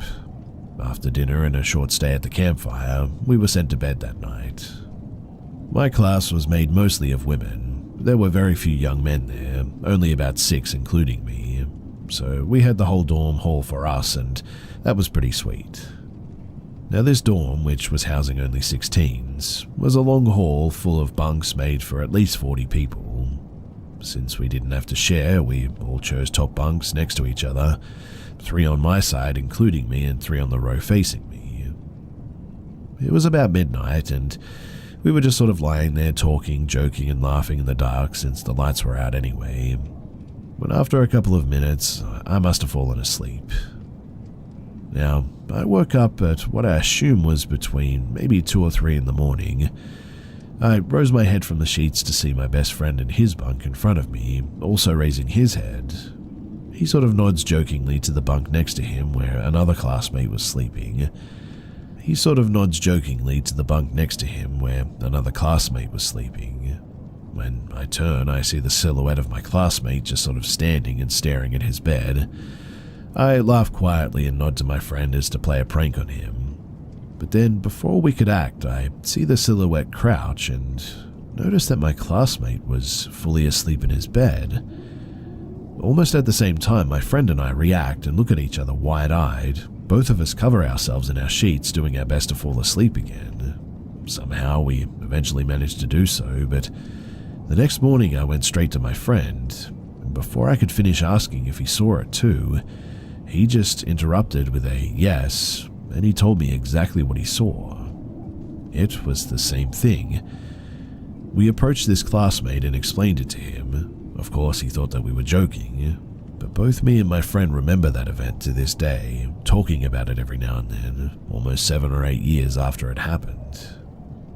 There was no way that it was one of us because we were all accounted for in our bunks. And so, we have no idea who was standing there that night. Also, it wouldn't have been such a big thing if I was the only one who saw it, but the fact that my friend saw the exact same thing that I did, well, it gave me huge chills. I hope one day that I get an explanation for what happened that night, but somehow I just don't think I will.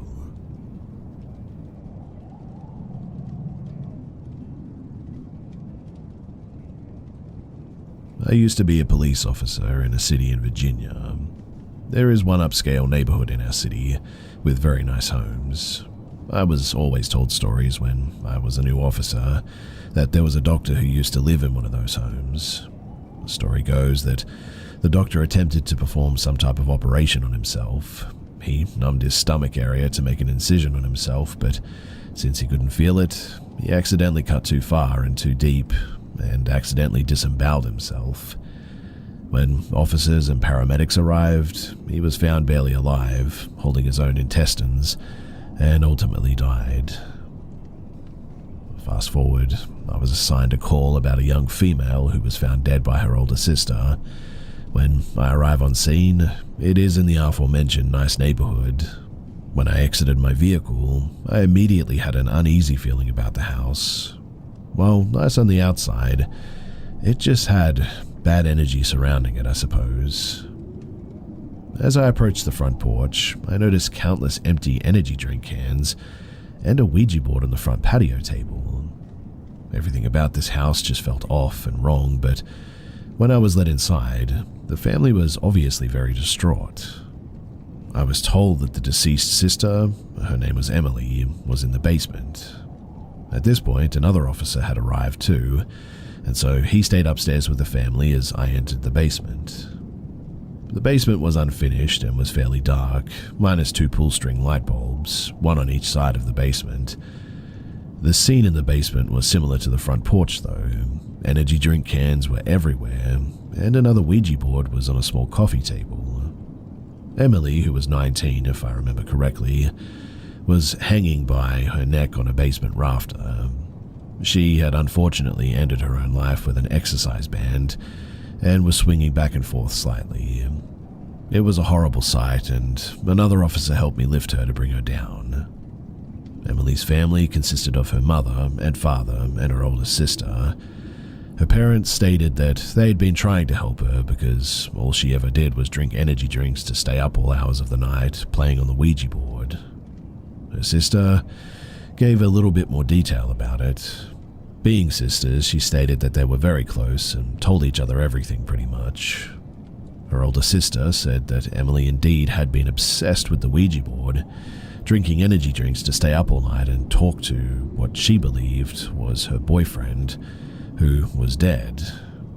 Her sister stated that Emily had been saying that her boyfriend was begging for her to come join him in the afterlife, and so she believed that this is why she did what she did. Now, let me reiterate, this house felt wrong. Everything felt bad, and I had a very uneasy and sick feeling being in that basement, and not because of the dead body. After all, it definitely wasn't my first. This is a call that really messed me for a while though, and we really never got much more explanation, and as cops you kind of just have to move on to the next call. But 2 weeks later to the day, I get a call about a car accident with ejection. I head to the call, code 1, lights and sirens, and arrive to find a convertible BMW with the top down, which had experienced an obvious horrible crash and rollover. I was sitting on its wheels, and in the driver's seat was a woman who clearly had a broken neck, as her head was almost all the way turned around. Next to the vehicle, about 25 feet away though, was a man who had been ejected. Keep in mind this was a convertible, so he was ejected from the top of the car, and let's just say that it was a horrible scene. I went to close off the scene with some yellow tape. I walked about 75 yards away from the accident, where I found yet another chunk of the guy. I'm not trying to be intentionally graphic here, but I want to paint the picture of just how bad and violent this car accident was. Upon obtaining the man's ID, I read the information off to the dispatch, and then another officer and I both realized the same thing at the same time. These two people, they were Emily's parents, who 2 weeks to the day just died in a horrible way. And I tell you that breaking the news to the older sister was absolutely heartbreaking. In fact, I kept in touch with her for a little while after this. She had inherited her parents' estate and all of the life insurance money, etc. She ended up selling off everything and buying a different house to try and start over and repair her broken life. However, it doesn't end here, because around a month later, another officer was called after a pedestrian was struck by a car while she was jogging in her neighborhood. And yes, you guessed it, it was the sister. She managed to survive several weeks in a coma, but ultimately she just didn't make it. If you're wondering why this story about the doctor is relevant, it's because the house that Emily killed herself in was the same house that the doctor lived in. I don't know what you guys think, but to me it definitely seems like either that house is cursed or Emily opened up something really bad. That was all a few years ago now, and I'm no longer a police officer. I moved a couple of states away, and twice now I've found 2 different Ouija board planchettes on the sidewalk when going to check my mail. I never touch them, obviously, and usually use a stick or something to push them into the storm drain, but coincidence? I'm not so sure.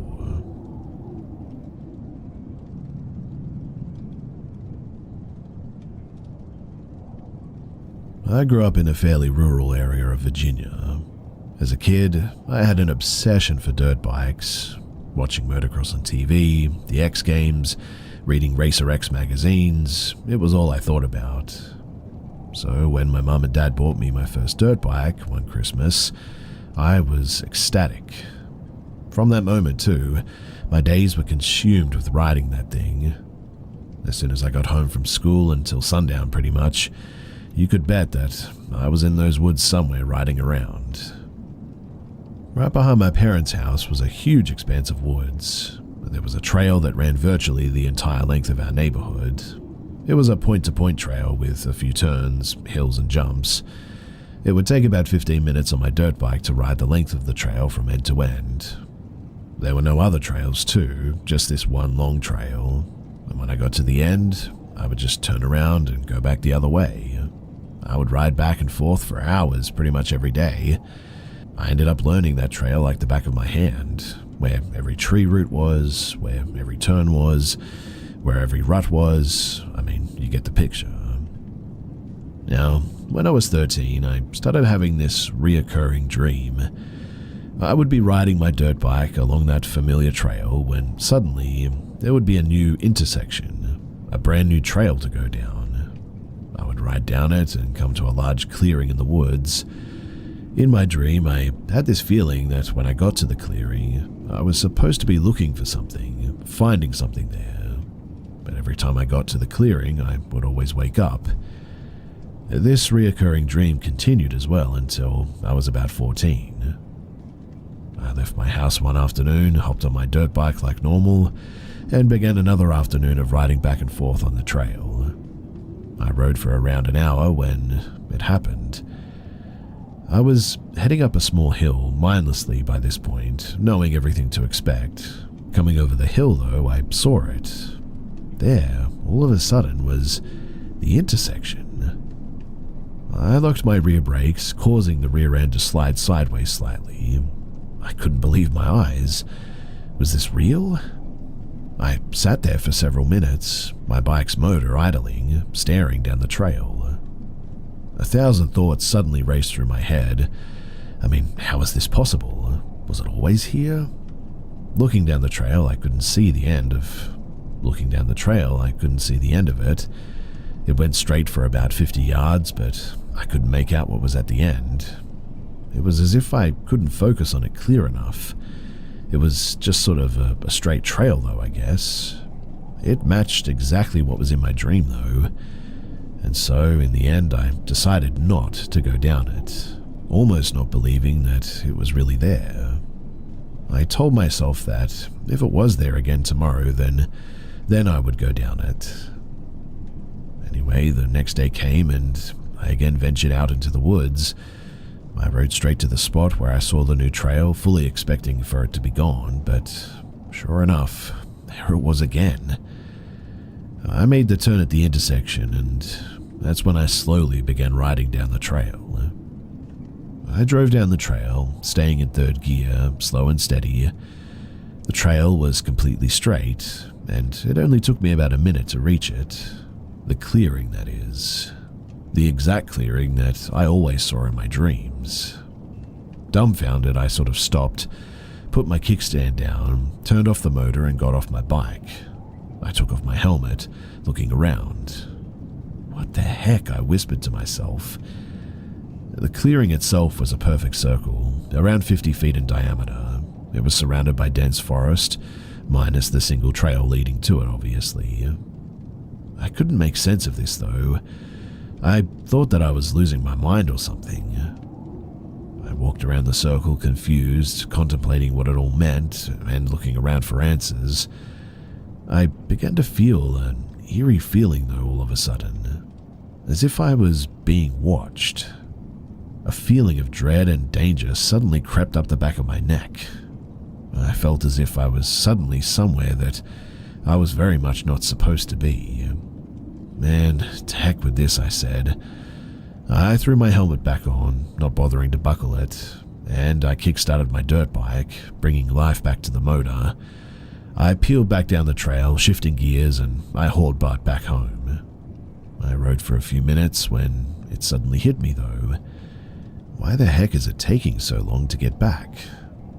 I mean, it took less than a minute to reach the clearing, yet I've been riding down this trail for what felt like was several minutes, and I hadn't met back up with my familiar trail yet. At that, I started to panic, getting disoriented. I told myself, maybe I'm just going the wrong way. I knew that it didn't make sense, but I was willing to try anything to get out of there at that moment. I spun the bike back around, and within about 10 seconds, I made it back to the clearing all of a sudden. I peeled around again, back down the trail. Again I rode and rode, never making it back to the intersection though. I stopped, got off my bike, feeling defeated, confused, and a little bit scared now. I threw my helmet and collapsed next to a tree, sobbing. On my knees, I let out a frustrated and terrified scream, I guess. I sat there trying to think of what to do next. I'm not sure how long I sat there for, but it felt like hours. I could see the sun dropping in the sky, the woods getting dimmer. I started to feel like I was never going home. So I closed my eyes and somehow, probably out of mental exhaustion, I must have fallen asleep with my back against a tree. I'm really not sure how long I slept for, but I woke up, immediately jumped to my feet, wildly looking around and quickly gathering my bearings. And it was then that I realized that the sun was shining brightly and I was now back on the trail, my blessed familiar trail. The intersection and the new trail were still there, but somehow I was out. Quickly, I jumped onto my bike, riding as fast as I could to get home. I had no idea how long I was gone for and thought that my parents were probably worried sick. Exiting the woods by my house, I parked my bike and I quickly ran inside. "Hi, honey," my mum said. "I'm sorry, I don't know what happened. I just lost track of time." I managed to get out. "Well, it's only been an hour. I'm surprised you're already back inside, actually," my mum said. I stood there, mouth agape, staring at my mum. "Are you okay, sweetie?" my mother asked me, and a look of concern was suddenly growing on her face. I forced out an awkward smile. Yeah, I'm fine. I'm just not feeling well, I think." I went to my room and a million questions were running through my mind. I spent the next few days confused, replaying every moment through my head. I wanted to just make sense of, well, everything, to have some logical reason for it all, but there just wasn't any. In the end, I devised a plan, though, that, looking back, was honestly incredibly stupid, but I couldn't live with not knowing what the heck happened to me in those woods that day. Now, my dad was a bit of a tool connoisseur. Any tool, hardware, rope, bungee cords, he was your guy. And among his collection, he had a giant spool of yellow rope, around 600 feet of it. I decided that I was going to use that rope, tie it to a tree at the intersection, and then ride back down the trail to investigate. The rope, it would serve as my lifeline, helping guide me back when I was ready to leave. And that day, I went back out. Getting to the trail intersection, I tied one end of the rope around my waist and used several bungee cords to tie the spool to a tree, giving me slack but staying secured to the tree. And afterward, I headed back down the trail. Feeling a new boost of confidence and determination, I rode back down that trail and quickly arrived back to the clearing. I kept one hand on the knot on my waist, being sure that it stayed there. I got off my bike, leaving it idling, and walked into the middle of the circle. I started to get that eerie feeling again, as if I was being watched, but this time I shook it off. A new feeling of bravery had suddenly come over me. I felt determined to discover what it was that we were supposed to find here, and what the point of all this was. I forced down the feeling of dread. Scanning the clearing, I suddenly became fixated on one tree in particular. This tree was darker than the rest, almost looking burned, maybe. I got closer to it. Flaky, black, scorched marks covered the tree. I was staring at the tree, almost feeling stuck in place, when suddenly something began slowly peeking its head out from behind it. The face was black, burned, decayed, and not human. Almost like a bad imitation of one. It had short, wiry black hair that looked oily and covered in soot. And as soon as its eyes met mine, my dirt bike's motor shut off all of a sudden. The silence caused me to turn around to look at my bike, then I quickly turned back. But when I did, the thing was gone. Eerily, though, the woods suddenly became very silent. For a split second, I froze too, until instinct in my body kicked in and told me to get the heck out of there quickly. I sprinted back to my bike, kick-started it harder than I ever had. I half expected it to not start, but to my relief, it had started. I left my helmet behind, riding as fast as I could. The image of the thing's eyes burned into my mind. In my haste to leave, I made a fatal mistake though. Having walked a good ways past my bike into the clearing, I had created way too much slack in the rope when heading back the opposite direction. I was shifting gears, going faster and faster, when suddenly the rope caught my chain. My rear wheel locked and I was sent straight over the handlebars. Although in pain, I got to my feet as quickly as I could, dirty, limping, a burning pain in my ribs. The rope was still tied around my waist, but it had somehow been severed in the crash. Frantically, I looked around for the rest of the rope, the end that would lead me back, but it was just gone. I ran to my bike in any case and trying desperately to get the pieces of the rope out of my chain and sprocket, when I saw it. Movement from the corner of my eye. I stopped, froze, looking in the direction of the movement. I then saw more movement again out of the corner of my eye. It was as if it was, I don't know, anticipating my moves, staying just out of eyesight, darting between the trees almost. I took off running down the trail, abandoned my bike. My adrenaline was pumping and I knew that I was running for my life. I then spotted the yellow rope, that beautiful yellow rope. I literally screamed yes, running as quickly as I could toward it, following it to salvation. But the rope, it began retracting, dragging on the ground, back up the trail. No, I screamed, running as fast as I could toward it. I ran after it as it seemed to run away from me. I was hoping to see the intersection, praying that it would be there. And then, all of a sudden, I did. I reached the intersection, crying, heaving, trying and failing to catch my breath. For a second, I felt pure relief for making it out alive, but that was when I noticed something. The yellow rope. The spool was no longer bungeed to the tree. The rope now led behind the tree. Slowly, it stepped out from behind the tree, revealing itself in its entirety. It was the thing from the clearing. The woods suddenly fell silent again. A feeling of pure dread came over me. It had a look of pure malice in its gaze, and a terrible smile as it continued to gather up the rest of the yellow rope. I was frozen in fear. I felt as if I was in ice water. I couldn't catch my breath, couldn't scream. I just stood there frozen.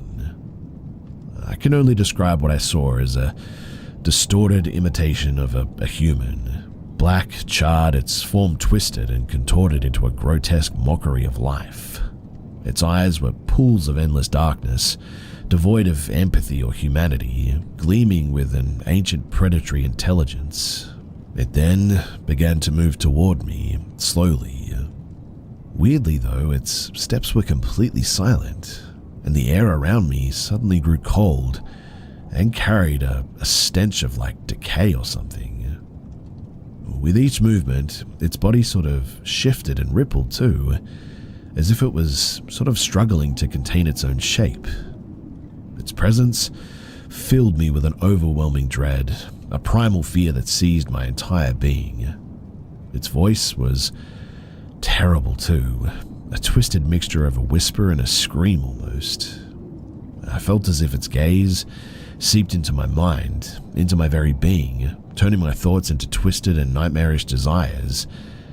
And as it approached closer and stood over me, I honestly thought that I was about to die. And then suddenly, everything just went black. I woke up back on my familiar trail, the intersection now gone, the rope now gone, no trace of anything was left.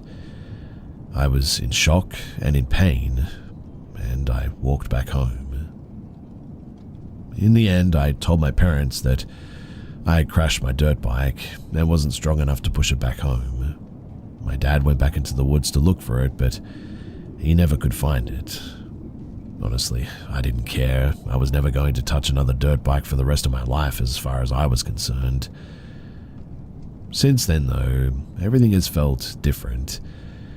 I feel like something is missing in me, as if that thing took something from me. I know that that's weird, but I felt unable to enjoy anything, unable to have relationships, unable to care.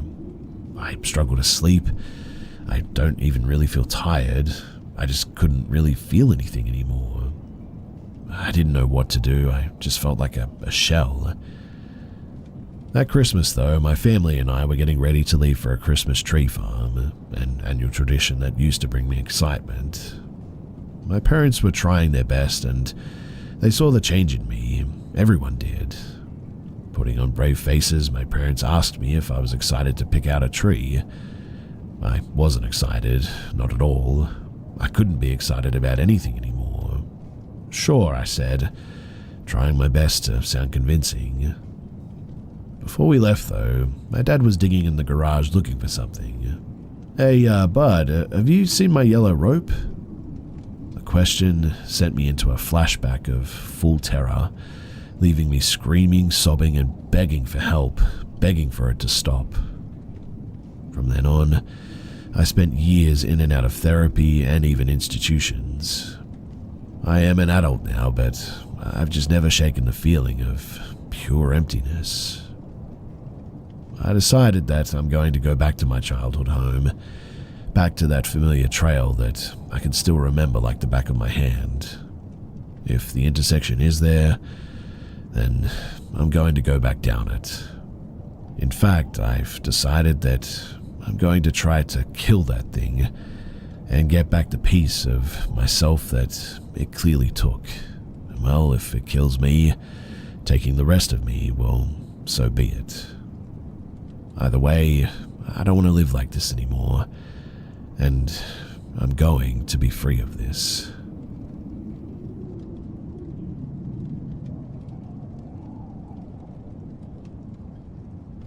I grew up in a century house. I think it was 105 years old in 1985, so very, very old.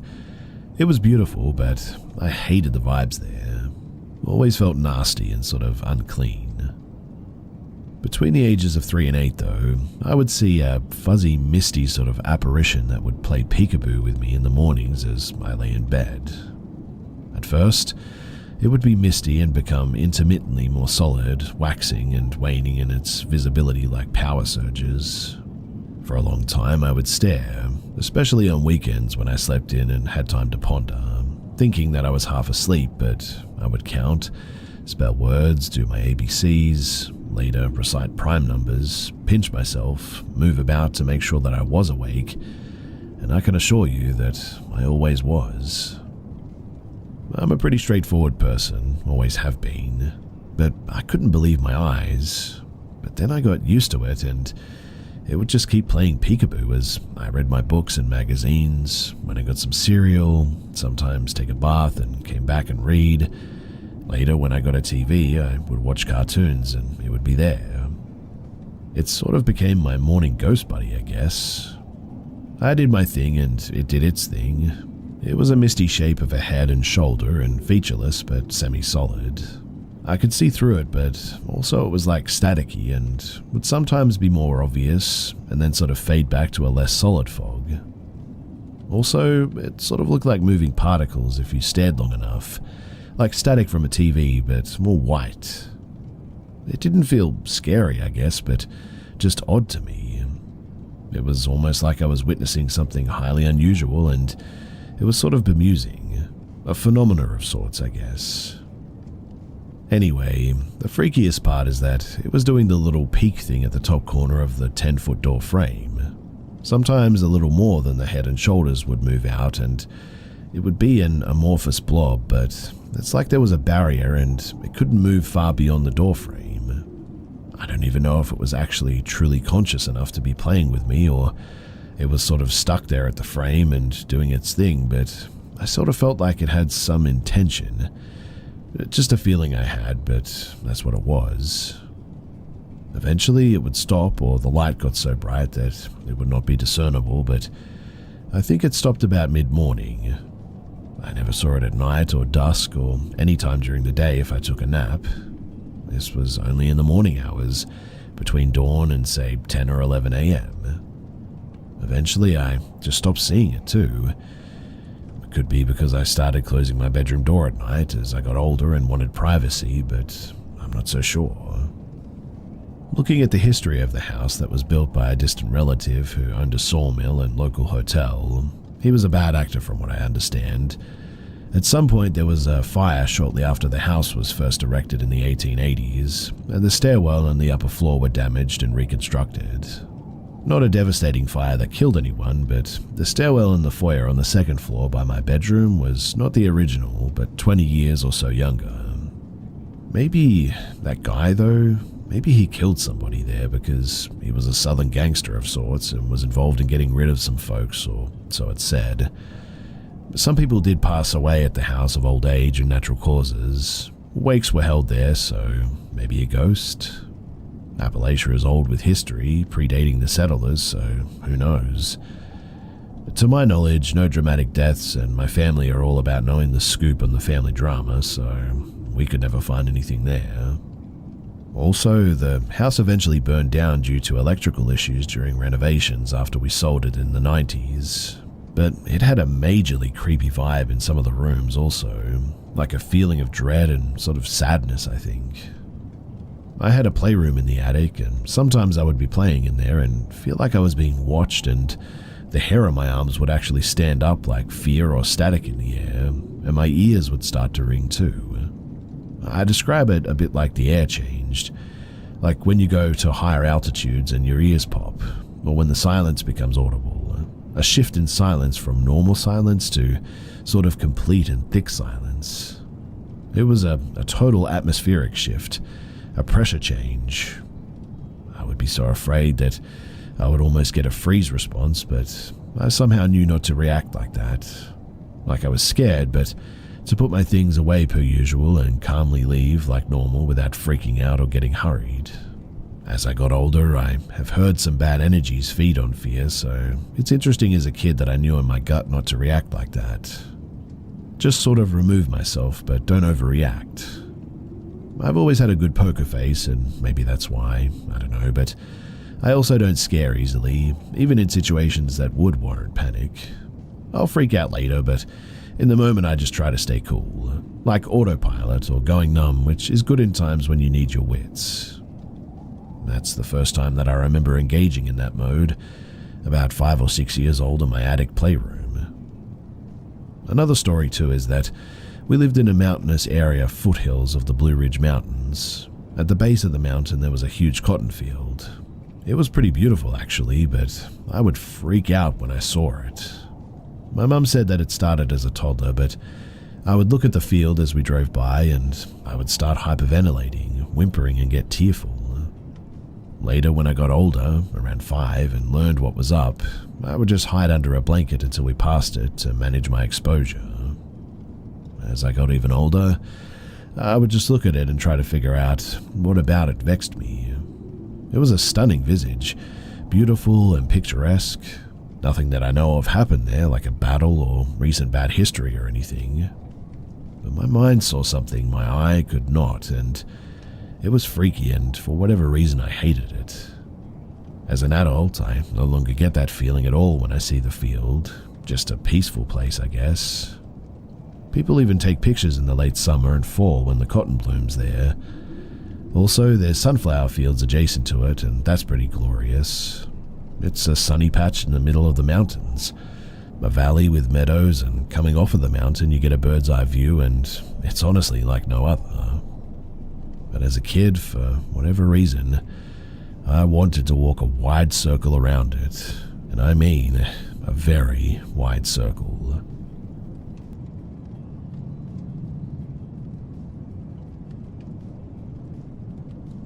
My grandfather's family had lived in the mountains of very rural central Pennsylvania since the 1700s. In the 1890s, my great-great-grandfather built an expansion onto a house or loft that his father, born in 1829, had built. The house still stands today, and we still go there most weekends in the summer as it's 8 miles from a very large and beautiful lake. I've been going there since I was a kid, and we call it the old house. The house is filled with very old photos. Some of the photos we know the ancestors in them, some we actually don't. Some of the photos, though, are very creepy. When I was a child, probably about, 9 or 10 years old, we went for a weekend in the summer. I had one pair of sandals that I was wearing, and I would always take them off next to the fireplace, which didn't work anymore. On the morning that we had to leave to go back home, the sandals that I was wearing were now gone. They weren't next to the fireplace anymore. Both my parents and my grandfather, who was there, searched the entire house high and low for my sandals, but they could never find them. Keep in mind that this house is not very large. They searched for hours too before they finally gave up, and I made the 2-hour ride back home without my shoes. My grandfather stayed at the house for another day before going back home. When my grandfather woke up the next day, the sandals, they were right there next to the fireplace where I had left them. My family still talks about this to this day. My grandfather told my mum that they must have not wanted her to leave. I've always loved this house and have felt very close to my ancestors while in it, but that was pretty creepy. Anyway, I went to the house last summer with my daughter and my friend. I set a vape pen down on the kitchen table. My daughter and friend were outside picking apples off of an apple tree behind the house. We were due to leave the house that morning. I went outside to load up my car, and when I came back in, the vape pen was not on the kitchen table. Nobody else had been in the house between the time that I had set the pen on the table and the time that I had come back in. We searched the entire house, and there was just no vape pen to be found. I and my family members have been back at that house half a dozen times since last fall when this happened, and no vape pen was ever found or recovered. My ancestors never drank or smoked, from what my grandfather tells us. My mum tells me all the time that it was them telling you to stop. Not super scary or anything, but it is definitely completely unexplainable. I have always felt a crazy deep connection to that house too, and have taken it upon myself to research and gather a lot of information about my ancestors who lived on that land.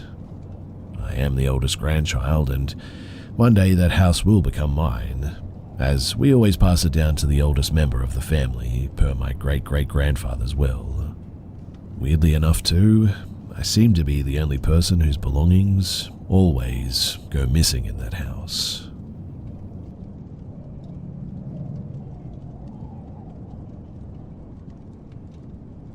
So I live in Pennsylvania, just outside of Philly, and the following happened a few years ago. It was a late November evening, and my wife and I were craving wings that day. A quick search brought up a new joint in Royersford, PA, that had just opened. I put in an online order, and then I zip on by. The man behind the counter, middle-aged African-American gentleman with a jovial disposition and a hearty laugh. We talked about the Eagles while he got my food ready. Eventually, I thanked him and I left. A few months later, he is in the news, apparently, for killing his business partner, apparently over a money dispute. She had funds and he wanted them for a new location, but she allegedly refused. He buried her outside of an industrial area and parked her car elsewhere. The police found evidence of him being in her car, several failed attempts to get access to her Cash App or Venmo account, evidence of a struggle in her home, and before long, Chicken Wing Guy was actually arrested, tried, and convicted of his business partner's murder. I didn't connect it immediately too until later that this was the same guy who had served me after an article named the business that he owned. It was the very restaurant that I got wings at a few months prior. The wings, they weren't good at all as I recall too, but he was a convicted murderer and I was served by him.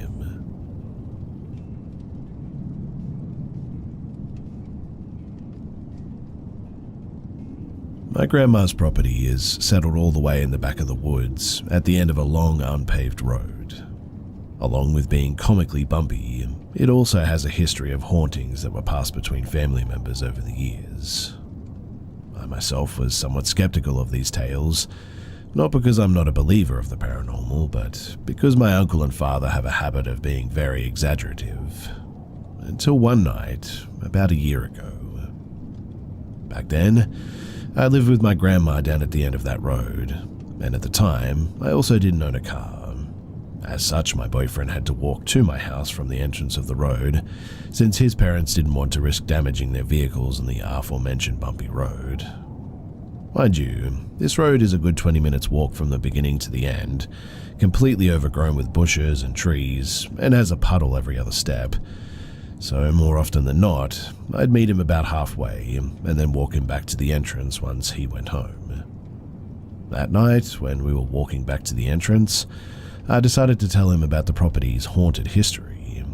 From the silver buried on four corners of the property to appease a supposed deer spirit, to the knocking on the counters at night, I spilled every tale that I'd ever heard.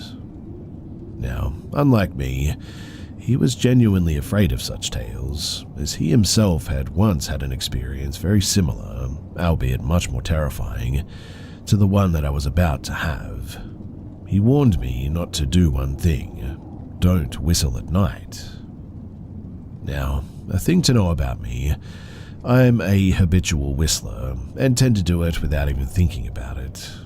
So of course, on my way back, I began to sing a tune. That particular night, it was unusually bright outside for being so late. The sky was still a dull blue and there was hardly a shadow despite being well past 8:30. I got into the quarter mark of the road, an almost gateway of bushes on a small ridge going further into the road, when I heard something. A yell that very, very distinctly sounded like an old man. Later, once I got home, I'd realized that there was a word in that yell too: help. At the time, I didn't think too much of it, which, yes, was especially dumb of me, I know. I'd love to pull out every excuse under the sun, but I was evidently feeling very stupid that night. Now that I've had time to think about it too, I've noted two things. One, there was no possible way that there could have been an elderly man on or near the road. My grandma is the only person that lives on that end of the road.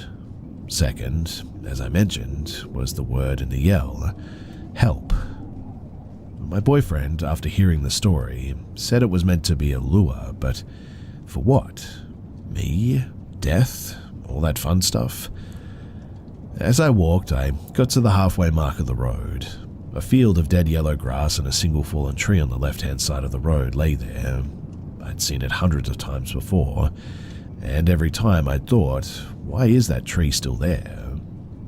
As I took my courtesy look at the tree, that was when I noticed something, or someone. It. To this day, I don't know what I saw, to be honest. It wasn't a cryptid, not a monster nor a demon, but standing a good 30 feet away from the tree was, honest to God, and what I can only describe it as, was a sheet ghost. A simple, rounded pillar of white, nearly 8 feet tall, and as still as the tree before it. It stood there. And it saw me, too. I know it did. It had no eyes, no face, but I could feel its gaze upon me. I had never truly known fear before that night, but I froze in place and felt like a mouse beneath a cat's paw, caught and hopeless. Faster than I could blink, it ducked behind the tree and seemed to stay there. 30 feet traversed in under a second. Once it was behind the tree, it stayed there and I could move again. The sensible among you probably think that I ran, but I didn't. I didn't want to get its attention again. 10 minutes of absolute silence and paranoia as I walked home. I was utterly terrified. I got home and there sat my grandma on her little red couch smoking a cigarette. "You look like you've seen a ghost," she chuckled. Well, to be honest, I think I had. I have gotten all kinds of answers over the years for what I saw. Skinwalker, Wendigo, hide behind. For now, I just want to share my story and let speculation generate more ideas as to maybe what I saw. So, if you have any ideas, then please do share.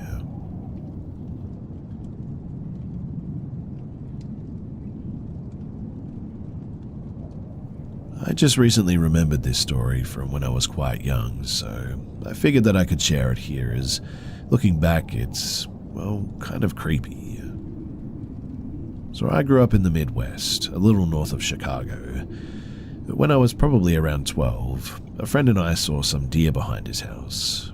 There was a large field behind it that a forest bordered, so it wasn't uncommon for deer to be there. Being kids, we wanted to go and pet the deer, so we slowly approached them. We walked across the field to them so that we wouldn't spook them. Looking back, the deer really should have ran. Two big creatures walking towards a herd of deer really should have spooked them, but they all just kind of kept on eating the grass and standing there. I was in front of my friend, so I got a closer look at the deer than he did. I would guess that I was maybe about 6 feet away from this deer when it finally looked up at me. That was when I noticed her knees and saw that they were bloodied. I just figured that it was because she had previously laid down on them or something and got scratched up. I looked up at her face and I was filled with fear.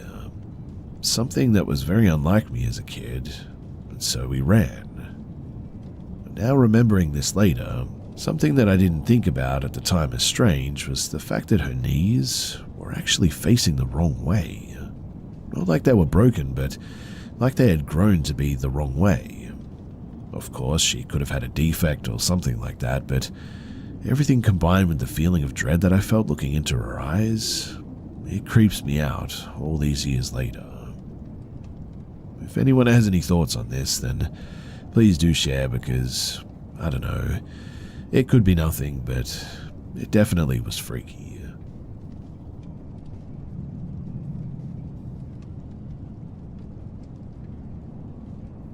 At the time that this all happened, I must have been about 9 years old. I was in bed one night and heard the radio in the kitchen going. My mum would almost always work the 11 p.m. to 7 a.m. shift, but on Tuesdays would take the mid shift because we would have family night on Wednesdays. I assume it must have been a Tuesday when this happened because my mum was in fact home. My mum worked a lot, and 22 days out of the month most months, so it was not uncommon for us to try to help when she was up late cleaning. Anyway, as I walked down the stairs, I noticed that all the lights in the house downstairs were off and just the kitchen light was on. This already had me running for the kitchen because our walls were a deep green.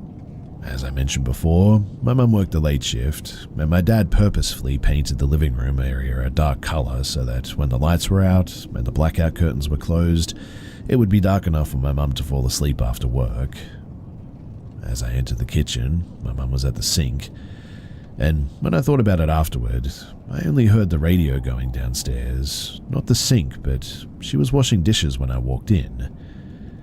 In any case, her back was turned to me, so I couldn't see her face.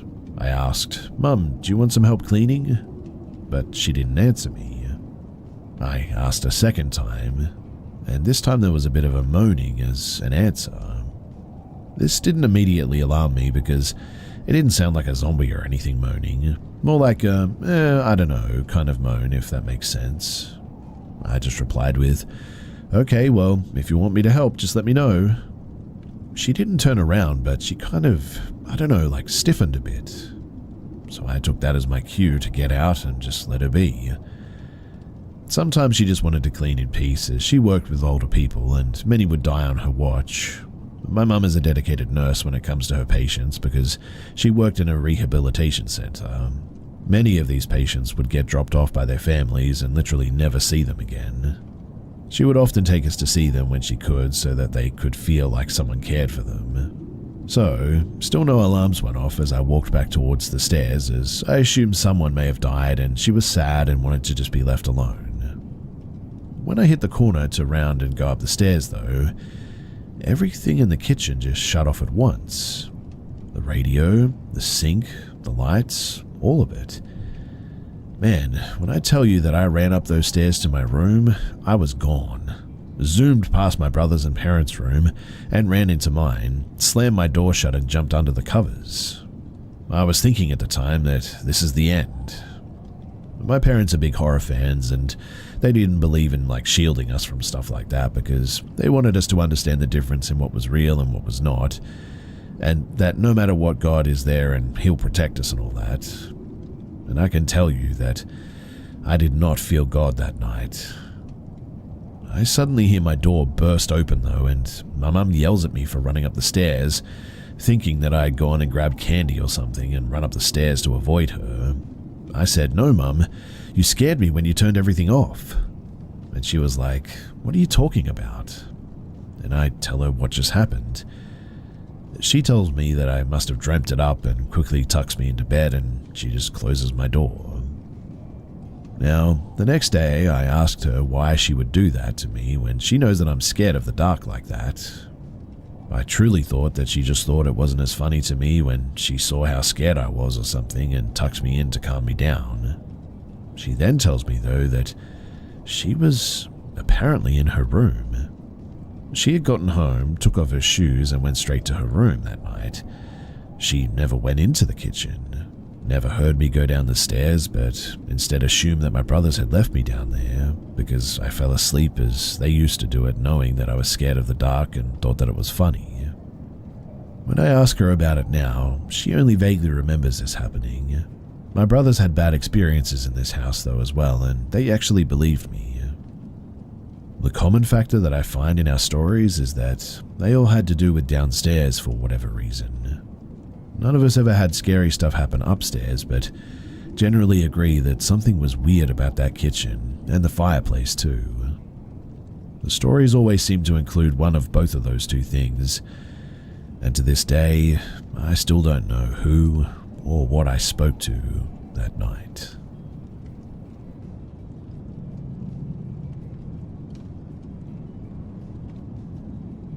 Almost 20 years ago now, I was traveling up and down Chile for a while with my friends, backpacking, essentially. But we had some friends here and there, and one of our home bases was the parents of one in our group. His stepfather was a natural doctor. Awesome, right? Except I contracted something severe at one point in the Atacama Desert, and over the course of 3 weeks, while my friends continued on, I was slowly dying while this dude was giving me 30 drops of this and that, or 46 of this and that. And at one point, as I was convulsing in their bathtub, the mother decided enough was enough and I had to go to the hospital. After this, I just remember the feeling of the winter's grass on my heels as I ran down a giant hill to where my friends were. I remember the feeling in my chest. I wanted so bad to reach them. I arrived and no one noticed at all. I observed them for what felt like more than a minute. After running upon them and no one even flinching, it was startling, but it made me stay perfectly still and just listen. And then in the blink of an eye, a woman who I'd never met before, but looked so weirdly like me, suddenly was to my left, and she said, "Go back now." It wasn't a threat, it was like a mother tells a toddler. I don't know, but I immediately turned around and, in a weird sort of urgent but joyful sense, I ran back up this wet, thick hill without seeing or speaking to her again. And I woke up in the hospital to a man almost laughing, telling me that he'd never seen someone so dry that was still alive. But the weirdest thing is that I later confirmed the actual conversations my friends were having that I observed that day, and I have no explanation for that whatsoever. I don't remember reaching the top of the hill or anything, just my hands grabbing at ferns and that I was wet, like as if I was running up a hill in my home, which is always wet, it's rainforest, and I was totally dehydrated, completely for weeks at that point. I remember climbing in the ground and my toes in mud and my hand on ferns, and then the doctors just smiling at me with their faces. What I heard them talking about was just so mundane too. One of my friends was talking about agricultural class where you meet the cows with holes in their stomachs. She was describing how they keep everything hygienic, a random conversation to have with a history and political science major, and honestly nothing that I would have had any prior knowledge about too. But she was basically describing the whole and what goes on with it and all that. Like I said, I reiterated this to them and they confirmed that this was actually what they were talking about. And it was in the location that I saw in my, well, whatever that state was.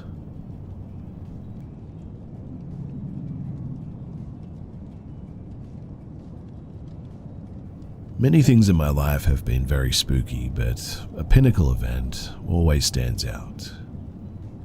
I worked in a cemetery that was built on the grounds of a carriage house that burned down, taking at least one human and some horses with it. Now, there was also a pauper's grave of unknown remains transplanted from a tiny rural graveyard there too. And one Saturday, I was on duty and very, very aware of the male shadow figure who lurked around the office. You could hear him walking with a cane up and down the hall. It always put me on edge. He felt ominous and disquieting. I had a burial that day and the family no-showed. Later on, I swore that I heard someone in the lobby down the hall from my office though, but when I got there, they were gone. I assumed it was the family and rushed out to find them. We played Ring Around the Rosies with a huge funeral home between us. Finally, I realized there were no cars in the lot besides mine, and I hadn't caught a glimpse of someone just rounding a corner since a lap ago, so perhaps they left? Later on, I was in the giant vault that doubled as our records room. When my back was turned, the door slammed shut. It could only be opened with a key from the inside, and guess what wasn't on me, as well as my cell phone. Panic took a while to set in, and no matter what I did, I just could not get that door to open. I could, meanwhile, distinctly hear a man chuckling outside, though. Sitting against the door, calculating how many hours till Monday got here, and the likelihood of the grounds guys coming into the lobby and seeing the normally open vault door was closed, before I could talk myself really off of the deep end, the door suddenly bolted open, and I flopped back, knocking myself off the metal threshold. Hours later, I woke up after apparently being knocked out. The sound of a dull shuffle stepped near my ear, oddly startling me. Or maybe I got a sudden whiff of the familiar leathery cologne that lingered in the clouds around the building, inexplicably. Either way, I was awake and I wasted no time in locking up and leaving.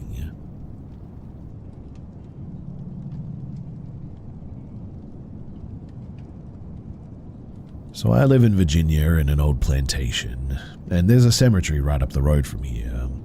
My sister, she is also super spiritual and is in contact with psychics and all that live near us. I don't believe in any of that. But one time she called her and told her, "Don't go outside at night because the deers aren't actually deers." Weird, right? Anyway, we have seen some circles of bones. My sister and her friend have also been chased through the woods by something. And if you're outside at night, it kind of sounds like there's double the amount of footsteps sometimes that there's supposed to be. That could just be paranoia, I admit, but other people have recognized it too. I've also always been like I don't believe in the paranormal sort of stuff. There's always a reason for something. So it's not like I normally jump to paranormal conclusions. But I don't know, this one just seems different. So last night at like 3 a.m, I know it's kind of ironic, it's the devil hour and all that, but it really was 3. I was outside smoking at this little burnt up shed in front of my house listening to music. I turned my music off because I was about ready to go inside.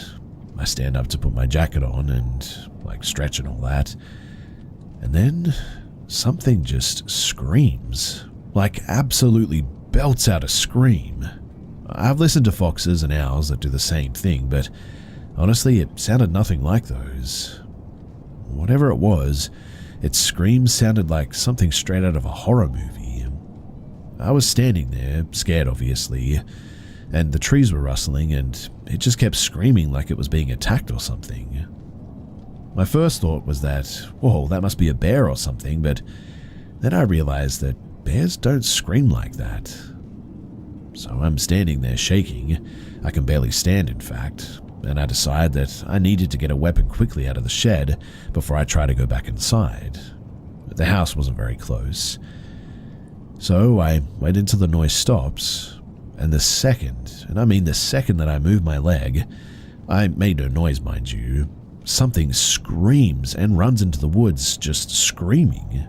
I could hear it getting farther and farther away because it just kept on screaming. Then the dogs down the road started barking. So I finally got into the shed. I grab a plank of wood, it's all I had, and my phone and my jacket, and slowly start walking back to the house, watching over my shoulder. Nothing else happened that night as far as I could tell, but when my sister opened the door, I was in tears and I was shaking. That night too, I just sat there for hours, pondering what the heck I'd just heard.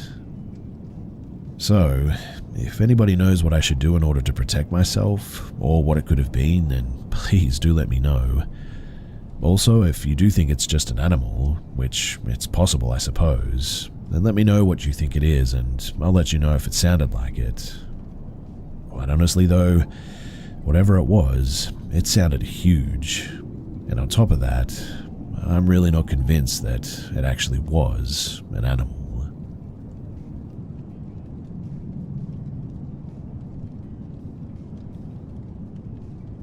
Many years ago, my nephew and I went for a camping or fishing trip out to Cumberland, Maryland.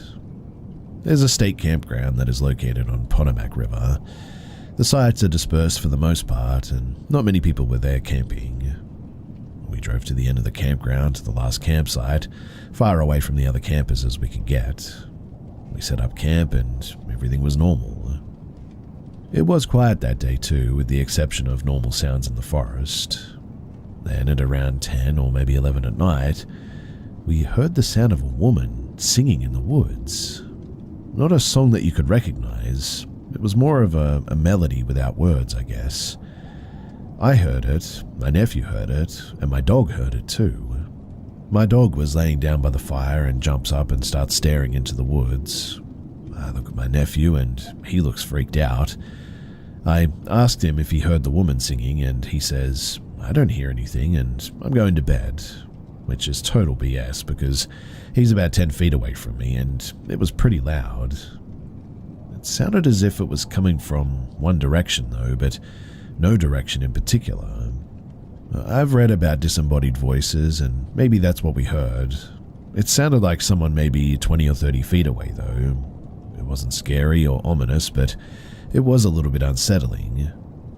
I told my nephew that we should walk around and see what it was, but he just wasn't interested. And after a few minutes, it stopped. I can say for sure that nobody was hiding in those woods too. I've camped with my dogs for years and he was very alert to things moving around in the woods. He would have made it known to someone that they weren't welcome there, and it was strange that he didn't bark or growl. He just sort of stood up and stared into the woods just like I did. I tried to find any info online about similar experiences there, but I didn't come up with anything. It was a strange experience for sure, and it really has me scratching my head.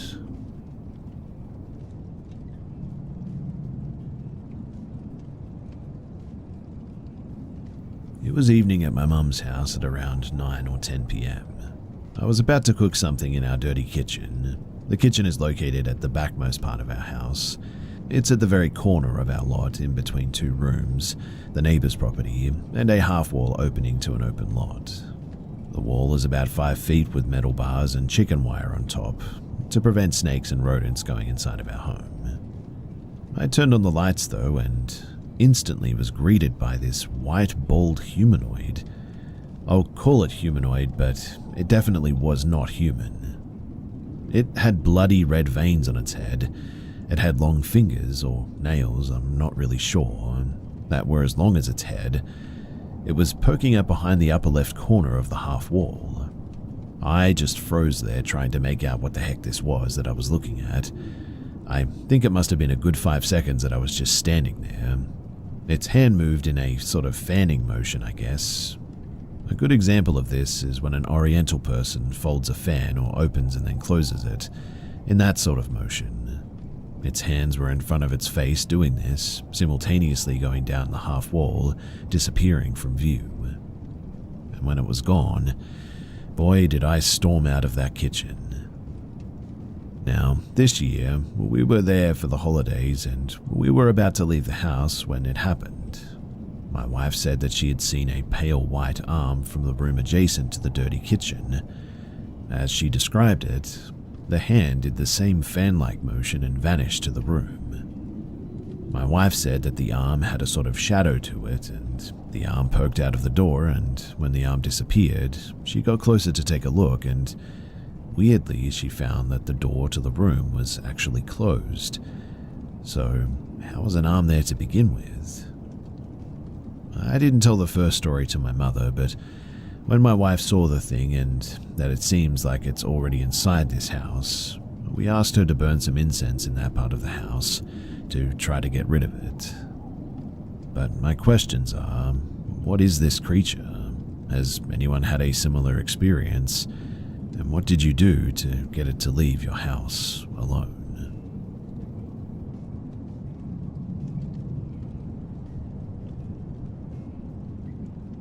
There are 2 pieces of context that you need to understand for this story, so bear with me. First, I've had severe insomnia since I was a kid, and growing up I was consistently awake until the early morning.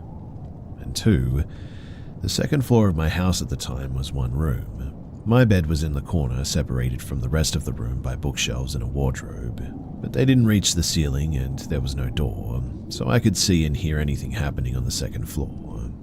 The upstairs room had a door to the outside that was connected to a nearby hill by a poorly constructed bridge made of 3 long unsecured boards. The door had bells tied to it because when I did sleep, I would always sleepwalk. Now, this happened when I was around 11. I lived in a very rural area in the house that I described, and one night when my parents were asleep, sometime in the early AM, I heard an aggressive rattling from the outside door, like really aggressive rattling, and bells ringing. I had no idea how my parents didn't wake up. From the sound of it, it was definitely human, not an animal. I don't think that they were trying to pick the lock or anything. It sounded like they had the doorknob in their hands and they were just shaking the door as hard as they possibly could, trying to brute force it, I guess.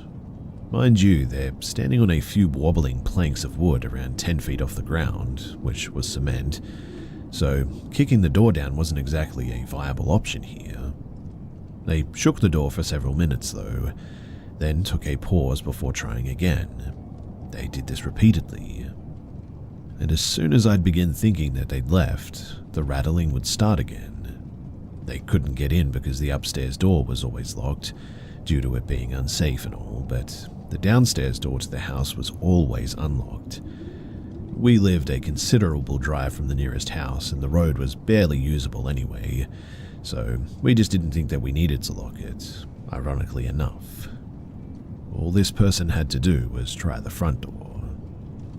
Well, it happened a second time several weeks later, the exact same pattern. Shake the doorknob, stop, shake again.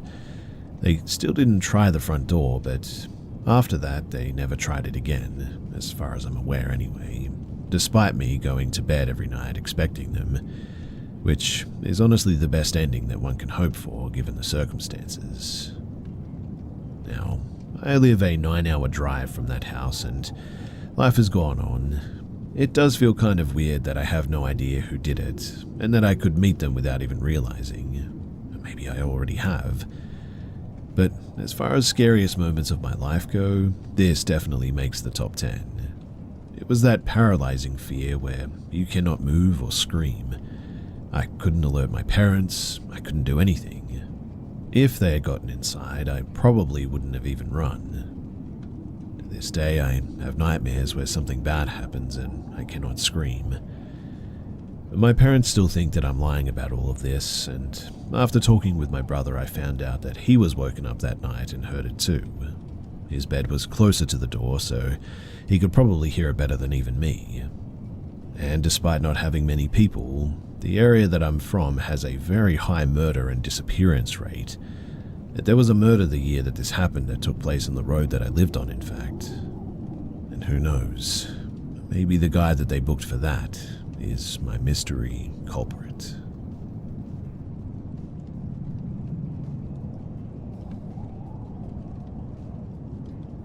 I still think about this a lot. So about 3 years ago, I was out for a late night walk in the park that was about 2 blocks from where I lived at the time. It was a pretty safe neighborhood, so I often felt comfortable walking around alone during the late hours. I remember it being around 3:30 in the morning. Don't ask why I was up that late or walking around during that time. But let's just say that I was going through some stuff, and in hindsight, I know it really wasn't smart, especially as a young woman. But anyway, I approached the park, which was lined with large bushes. There was also a street next to the park, and on the other side of the street, a large grassy field. Suddenly, I spotted a bald man carrying large objects wrapped in black plastic. He also had on blue surgical gloves and a long plastic jacket. He seemed to be transporting these bagged items across the street from the park and into the field. I stopped and watched for a moment. As he began crossing the street again with more bagged items, he stopped when he saw me and ran towards the bushes. He stuffed the bags into the bushes and hid in them. I could see him clearly, and the whole situation gave me really bad vibes all of a sudden. I quickly turned around and I started walking back home. I glanced back to make sure that he wasn't following me, and I saw his bald head peering over the bushes, staring at me. I started speed walking, and when I was about a block away, I saw him sprint across the street and hide behind a large tree. Again, all I could see was his bald head peering around the side of the tree, staring at me. By this point, my heart was racing, but I kept walking quickly. I didn't want to run because I didn't want him to know that I could see him following me. My thought process was, if a lion is stalking you, it's not a good idea to run, because they'll start chasing you. I just focused on staying calm and getting home safely. Finally, I reached my house and locked both the front and the back doors. I tried to shake off what had just happened and tried to go to sleep. The next day was completely normal. I decided to walk to the park in daylight when there were lots of people around, and I checked the bushes to see if he'd left anything behind, but there was nothing. Later that night, though, I sat down to watch a movie. I decided not to go on any more late-night walks after that incident, at least for a while. Even though nothing really happened to me, it was still pretty creepy, and I realized that it could have turned into a bad situation. I mean, you just never know what someone like that is capable of, right? It definitely seemed like I had caught him doing something suspicious. And well, while I was watching this movie, I got up to grab a glass of water. My kitchen has a window next to the sink with a view of the backyard, and I always kept the kitchen lights off at night so I could keep an eye on the yard without anyone being able to see me. And when I looked out into the backyard, to my surprise, I saw him standing there in the middle of my yard, just staring at my house. I knew that it was him too instantly because even in the dark I could make out his pale bald head. I immediately cracked open the window and yelled, "Hey!" and he took off running, leaving the gate to my fence wide open. Since then, I have not seen the man again.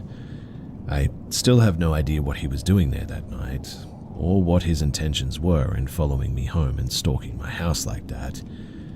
But quite honestly, I don't think that I do want to know.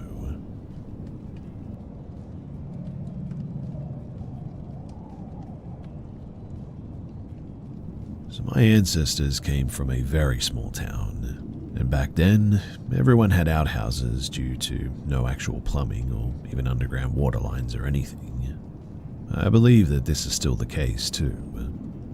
In other words, it's pretty remote there, and there are other surrounding towns with similar circumstances. There is hardly anything to do other than to hang out with other people there, play some sport, or go up to nearby mountains, etc. But this one evening, we were hanging out with a buddy whose family owned a small store. I cannot even remember all the stuff that we were talking about now, but at some point my cousin started talking about this old man that we all knew. As far as I can remember, he was probably in his late 60s, didn't have any family that I could recall, and he lived alone in his house or property. In my cousin's own words, he used to tell me how he would escape his enemies by disappearing. He said that they would step all over him and that it would hurt, but that he needed to keep quiet so that he wouldn't be discovered. Now, this old man already had a reputation for being a witch of some sort, and that's what some people referred to him as well. I always thought that the locals called him that because he was a bit antisocial, old, and had seemingly no friends as well.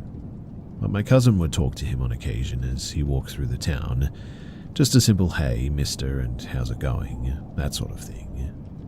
So my cousin and the other kids from that town, they were talking about him and how mysterious he was, and that they believed that he did indeed practice black magic.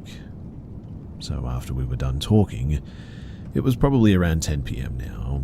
The store had already closed since like 6 p.m. or so, and my buddy wanted to keep it shut so that we could keep talking about whatever without anybody listening.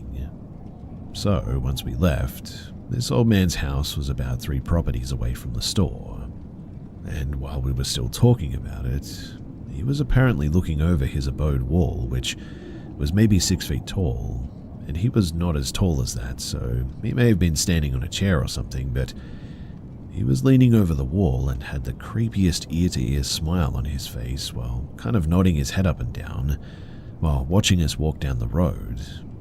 This road, like many others, wasn't paved. Again, a very small town with very little 20th century features. And at that point, we were all pretty creeped out by that, and it definitely scared us.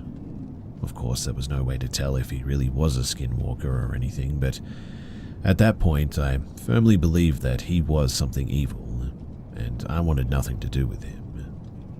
The reason that we think that he was a skinwalker was that, years later, because it's a small town, like just about every other Mexican small town, there are always certain people that are accused of practicing black magic.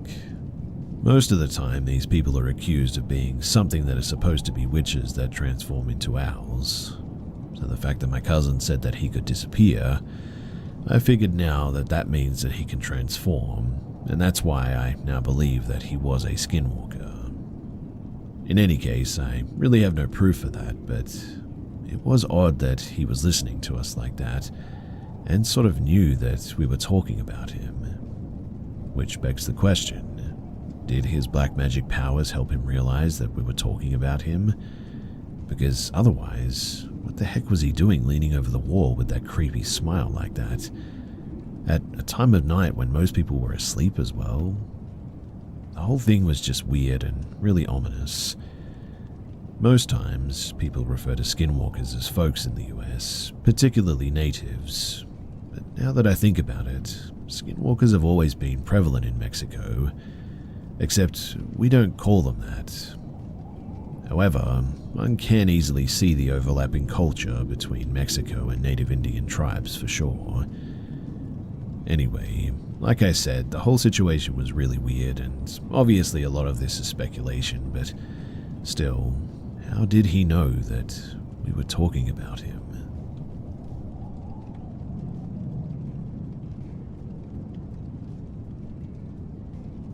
My encounters with this individual, who I'll call Ben, began in November of 2024 in school. He was a friend of one of my friends, Tom, and eventually we became part of the same friend group. I've always found Ben a bit creepy, which seemed to be the school population's general view towards him as well. However, once we began regularly socializing, I began to feel pretty bad for my presumptions. That was, until we were added to a WhatsApp group conversation that was when things started to turn. First, it was the mindless constant images of gore that he would send, involving torture victims and murders, and I don't even know if these images were real, but they made me very uncomfortable, to the point that I asked him to stop, to which I was told to take a joke and stop being such a wuss. This was followed by messages where he stated that he killed a cat, along with some sick fantasies involving people that I knew. I wasn't sure if Ben was just your average edgelord, which was my other friend's attitude, but something just didn't seem right. Then, one Saturday I was alone Christmas shopping in my town when I noticed Ben standing down the road from me, just staring directly at me. I sort of just waved at him awkwardly, to which he just stared before walking casually down a side street for the rest of the trip, and every time I turned, Ben was standing, just staring at me, at a distance. I eventually just gave up shopping and I went home pretty ticked off, and I texted him about it, to which he just stated that he didn't know what I was talking about. Then in school on lunch, Ben and another friend, Jack, convinced me to come with him to the forest behind our school with another friend, Zach. It was stupid, I know, but I was bored and was accompanied. Anyway, we started getting deeper in and Ben was becoming weird. He was laughing and kept repeating, "Closer, closer." Eventually both me and Zach agreed that it was creepy and off-putting, and so we returned. Ben seemed really angry when he and Jack returned. However, when we asked what they wanted us to go further in for, he responded that he wanted to set a fire and show us. Well, after this I distanced myself and I left the group chat, though was eventually re-added. While on my hiatus from that group though, Ben apparently attacked Tom with a homemade blade. I believe it was a razor from a sharpener or something. It was in school and it resulted with a wound near his wrist, which this resulted in Ben being expelled from the school, but no legal action was actually taken. It's now been a month and I was re-added to the group chat to find that Ben has been sending really graphic photos and talking about his hatred for his family, blaming them for his misfortune. And so, I'm genuinely worried that he gives off killer vibes, but perhaps I'm just being paranoid. I often wonder about that time in the forest and also in the town plaza and what the heck he was up to. But anyway, thanks for listening to this, and I'm just wondering if you guys think that I should be concerned or if I'm just overreacting. I also sometimes worry that Ben knows where I live and, well, he really isn't that far away.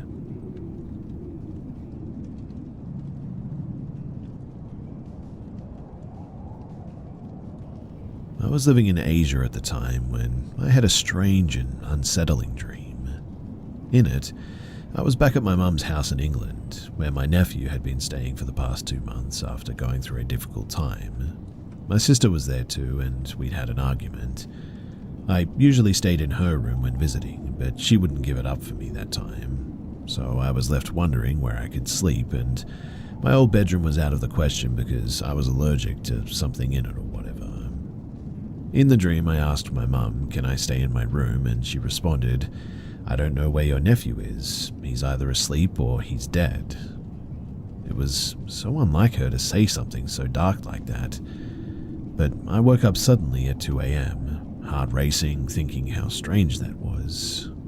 I then checked my phone and I saw a message from my brother, sent just minutes after I'd woken up, and he told me that my nephew had gone missing again. He'd disappeared before, but always came back. My first thing that I asked was if he had taken his phone charger with him, and when my brother said no, I felt a deep sense of dread. My nephew practically lived on his phone, and it was unusual for him to leave without a charger like that. We launched a social media campaign that went pretty viral, and I had people praying for his safe return. For a few days, I tried to convince myself that it would be like the last time and that he would come back. I attended a church retreat, and during the service, a speaker kept talking about suicide, seemingly directing his gaze at me. Even my friend noticed it too. Still, I didn't connect it to my nephew, and I kept believing everything would be fine. However, something shifted after that night. I returned home and suddenly felt certain that something was wrong. My nephew wasn't someone who could rough it outside like that for days. I texted my sister for updates, feeling uneasy. Moments later, my mum called, asking if I was alone and sitting down. I knew immediately that something was wrong. She told me that they had found my nephew's body washed up on a beach several cities away. He had gone missing at 6:30 in the morning the day that I had that dream, and his body had actually been found the day after he disappeared, but it took some time to identify him. We struggled to get answers and still don't fully know what happened, and at one point I started praying just to get his things back. He had left his bank card, passport and phone behind, and miraculously the very next day, 3 months later, the police called out of the blue and said that they had found his passport and bank card. I prayed again for answers about what had happened and why he had suddenly done this. And the next day I was told that his friends had been meeting up with his mum to share information about what might explain what led to his death. We still didn't know if he fell by accident or intended to jump, but it gave us some additional insight. Another time I prayed for more information, like where he was at the time of his death and what happened in his final moments. The next morning, I woke up feeling an urgency to check an old WhatsApp group. I found one with just me, my mum and my sister, where my nephew was still listed as a member. I asked my sister to go through it to see if she could find any old pictures or messages or anything. And then, at exactly 11:42 a.m., a notification appeared. My nephew's name had left the chat. My sister was shocked, and we checked the group chats, and although there was no notifications, he was no longer listed as a member of any of them. I tried calling his WhatsApp, but it said that the number was no longer registered. We later discovered that WhatsApp automatically deletes accounts after 120 days of inactivity, and when we backtracked the date, we realized that 11:42 a.m. was the exact same time of his last activity on the day that he went missing, which suggested that this was likely the moment that he had made his final decision. Well, it's all still very heartbreaking. Knowing that he probably didn't suffer for long was a small comfort, I guess. I continued having dreams where my nephew would tell me things or even apologize, and it makes you wonder whether there's truly an afterlife or if our minds somehow pick up on information we're not consciously aware of or something. Because what I know now is that he was already dead at the time of that dream.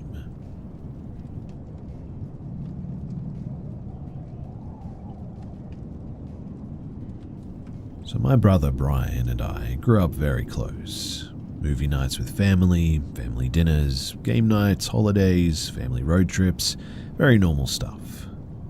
We eventually grew up and now, both in our 20s, moved away from home. I haven't seen him recently, but we text here and there to confirm aliveness. Brian suddenly, though, became extremely religious nearly overnight. I'm talking extremely. Now, I don't judge anyone for anything like this, but no one in our family is particularly religious or anything, and he does not have any religious friends at all either. But apparently he found a church in his new city that he is giving his life to, and he's completely isolated. His only friend is the priest. He is secretive about what church it is, though, and he spends all of his time there as well. Brian is there late at night every day, supposedly helping clean up, but that just doesn't sound right to me. They took a mission trip to Mexico recently, and I can only imagine what in the world went on there. The only media that he consumes is religious now, and he has no friends outside of this church. He only goes to church outside of work, and before ending each conversation, he'll ask, Are you ready to give your life to God or suffer in hell? He recently took a trip back home to visit our family, and my mum says that the whole thing just felt wrong. He sat silent much of the time, observing.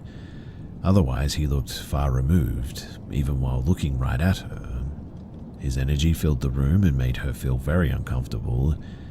He was no longer the bubbly and affectionate guy that he always has been.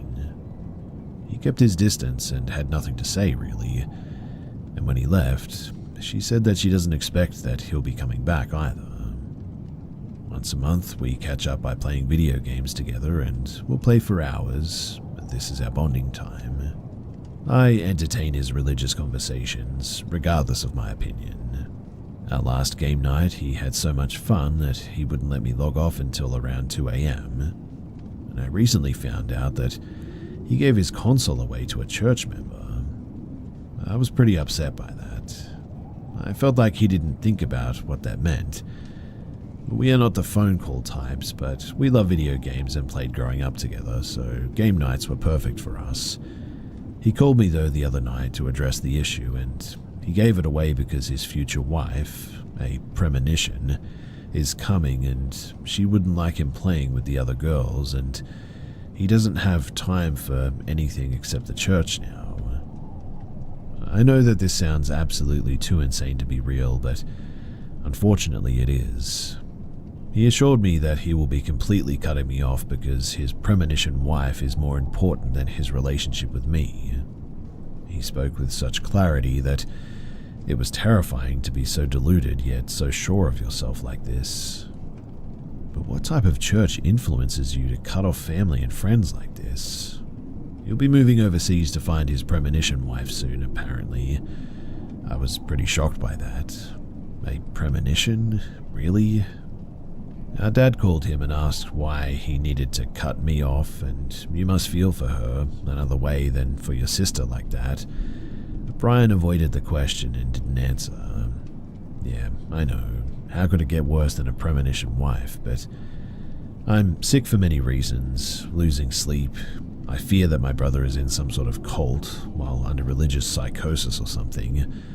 On top of ruining our relationship with possible feelings towards me, his sister, and honestly, I'm just a mess of confusion. I mean, what in the hillbilly heck is this, and what's going on? How could it get worse? My mother believes it's an attempt at removing the temptation, aka me, from his life, and I'm stuck between wanting to understand what the heck type of church this is and also agreeing that I don't want anything to do with it. No one knows what to say to me, and honestly, I cannot blame them. And I guess I'm just mourning what once was our relationship, but the situation is giving me chills, and I just don't know where to go from here. All I can think of is this one quote that I read, which reads, "The more devout they are, the uglier their faith will become, since it's based on a lie."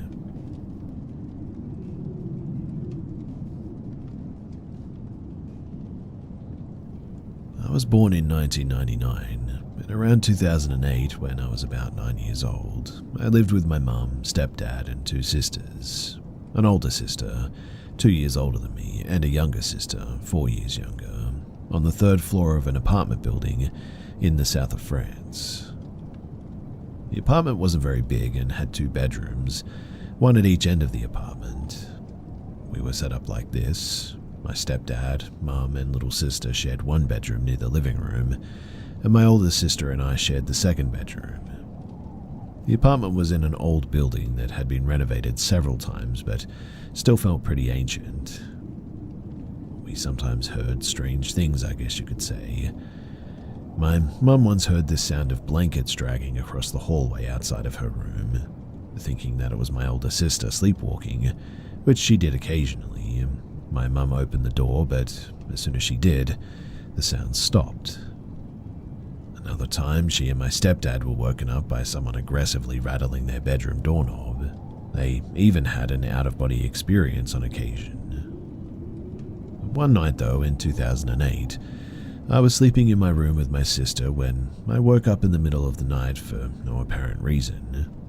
Slowly, I opened my eyes. Since I was facing the wall, I turned over, and that was when I saw it. There was a figure standing in the middle of the room, a man. He was just standing there, looking into the distance. He was facing my sister's side of the room, but not looking directly at her, and I froze, paralyzed with fear. I kept watching him, but I squinted my eyes, pretending that I was still asleep so he wouldn't notice me. The man wasn't very tall. He looked older, a little bit overweight, with medium-length curly blonde hair, big round glasses, and a brown robe that, as a child, I described as being made of burlap. He wore what I called a painter's hat and held a golden bowl in his right hand with a candle inside of it. But here's the weirdest part. The candle only lit him. The rest of the room stayed pitch black. Even the small star and moon-shaped mirrors that my mum had hung on the wall didn't reflect the candlelight. Weirdly too, he looked lost, like he didn't know where he was and was fumbling around in the dark like that.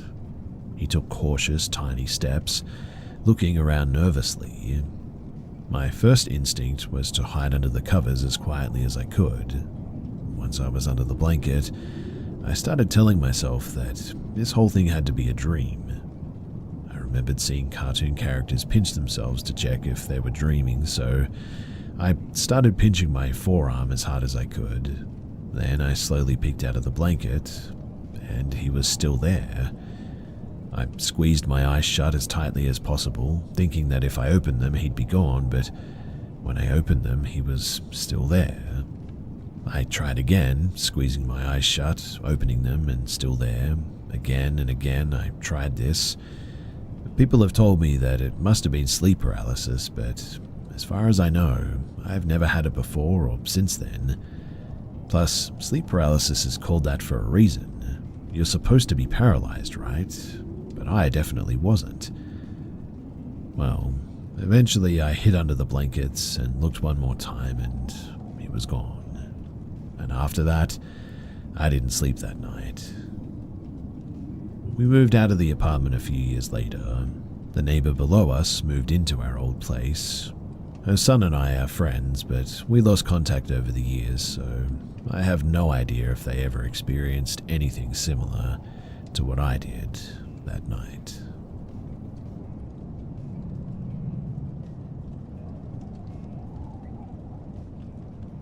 So I grew up on a hill a good 300 feet tall, to the east of Silicon Valley. You could see the valley looking west and a large lake looking east, with no roads or anything all the way to Highway 5. A rich dude purchased land for a golf course and a country club or something. This was about a quarter of a mile from my home. It was one of the kinds with a tennis court, golfing, several pools, a hot tub, 5 yurt round type buildings with different functions, weightlifting, aerobics, party spot, etc. Then there was a maybe 10k foot building down a bit further past the last swimming pool, wedding events and whatever, but we at a certain point began calling it Motel Hell. This was when I was around 5 years old, and we went there a fair bit. At some point, the developer decided to abandon it. Pools turned green and then dried up.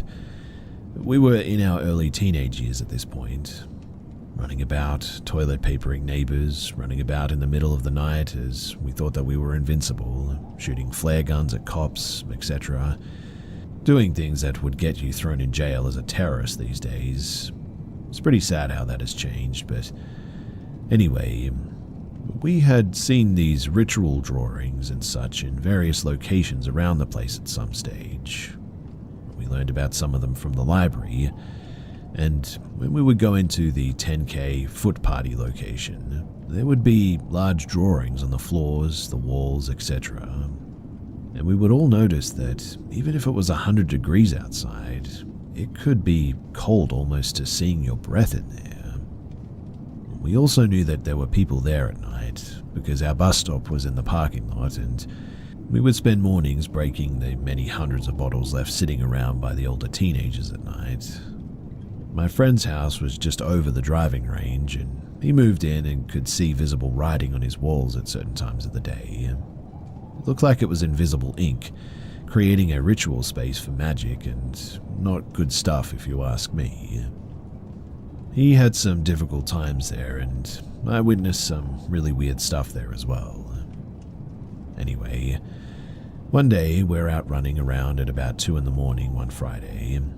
We could see lights in the club and decided to sneak up and around through the golf course from the back. There were more bushes and trees there, and we crept up and got into earshot and sight of these people. We saw them performing what looked like a ritual. After a few minutes observing them, one suddenly turned his robes and pointed out into the dark toward us. I'm not sure what he said, but they all instantly sprinted out into the darkness towards us.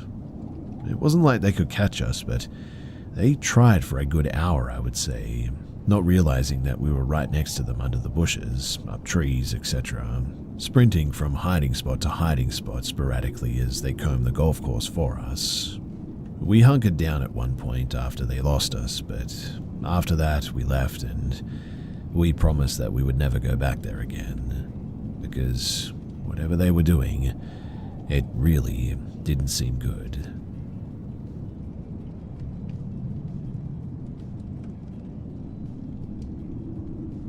This took place when I was in the 8th grade. My father was in the military, now retired, and since it was just me and him in the home when he went on deployment, I either had to go and live with my mother or move to Indiana to go and live with my grandparents. I chose my grandparents in the end. So, the first few months living with them were pretty normal. I got closer with my grandma, and she decided to tell me this story about how she used to be a tutor, for English I think, and she taught this little girl who was diagnosed with leukemia at a young age, so the doctor said that she wouldn't make it past the 1st grade. But, through perseverance, she made it halfway through to 3rd grade before she unfortunately passed away. Throughout this time, my grandma was there from kindergarten to 3rd grade, helping her with work, sometimes even visiting her during doctor appointments to cheer her up, and when she passed, she gave my grandma a bracelet of hers to keep. I don't know if you guys believe in important stuff from someone carrying their spirit with them, but this made me believe it 100%. So during my summertime after 8th grade, I was still in Indiana, and I'd stay up late playing Sea of Thieves with my friends, and I'd get hungry, and so I would sneak to the kitchen and make myself a sandwich or two. But on the way back, I had to go through the single hallway in the house that had the bathroom and the entrances to all 3 bedrooms in the house there. And you know how when you run into someone while walking that you sort of stop and kind of lean back a bit to prevent hitting them? Well, when I started walking down the hallway, I get about halfway through and I felt like I just ran into someone that felt about maybe up to my chest, and I fell to the ground. Not hard, but just enough to make me land on my butt. That's when I look up and I see a little girl in a pink puffy dress, but she's kind of opaque. She emanated this soft light, enough to where I could just see her, and it freaked me the heck out. So I backed up a bit on the floor and bumped my head on a nightstand behind me. I blinked for just a second, and then she was gone. I ran to my room and I locked the door after this. I couldn't really sleep after that as well, so I stayed up just enough until I saw daylight, and then passed out in my bed. I woke back up at around 2 p.m, and the first thing that I did was tell my grandma about it. I described what the girl looked like, and Grandma instantly started crying. She told me that I described the girl that she used to tutor for. I have no idea why she decided to show herself to me, but maybe she wanted to tell me something that I couldn't see.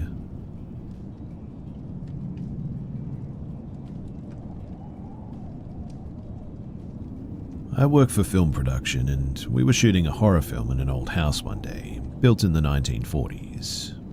It had a basement and then 2 floors and a small attic. The master bedroom is on the 2nd floor, And when you go up the stairs, it's like an anteroom filled with floor-to-ceiling shelves of old books surrounding the entire room. It was hauntingly beautiful, and on one wall, between two shelves, is a French door leading to the masters. At the right side of that door is the stairs leading to the attic, and inside the masters is a quiet, roomy bathroom. The master bedroom and the attic have the most bad juju feels in the house, I guess you could say. The basement is okay, and so is the rest of the house. But we spent a total of 10 shoot days there, no sleepovers though. And it was around the 7th or maybe 8th day that we were shooting at the bathroom of the master bedroom. It can only fit one camera on a tripod there and lights and a handful of crew and people, and the 2 actors for the scene, of course. We were ready for the take and everybody was quiet and standing behind the camera. We were just waiting for the director's call for action, and it was taking quite a while when suddenly he angrily announced on the system, "Who is that person in the frame?" Of course, we were all pretty puzzled by this. I mean, the only people in the room were the 2 actors. But apparently in the director's monitor, he was seeing a person wearing black pants and black leather shoes, right beside one of the actors. In the frame or the monitor, the camera wasn't really focused on the side of the additional person, so he was only able to see below the knee down to the shoes. But nobody wears black leather shoes for our line of work. And all of us crew people were behind the camera. We can clearly see that nobody else was there within the frame aside from the 2 actors as well. We moved the camera a bit, checked the lens, put it back in the same place, and then no more extra person. Needless to say, we wrapped up early that night.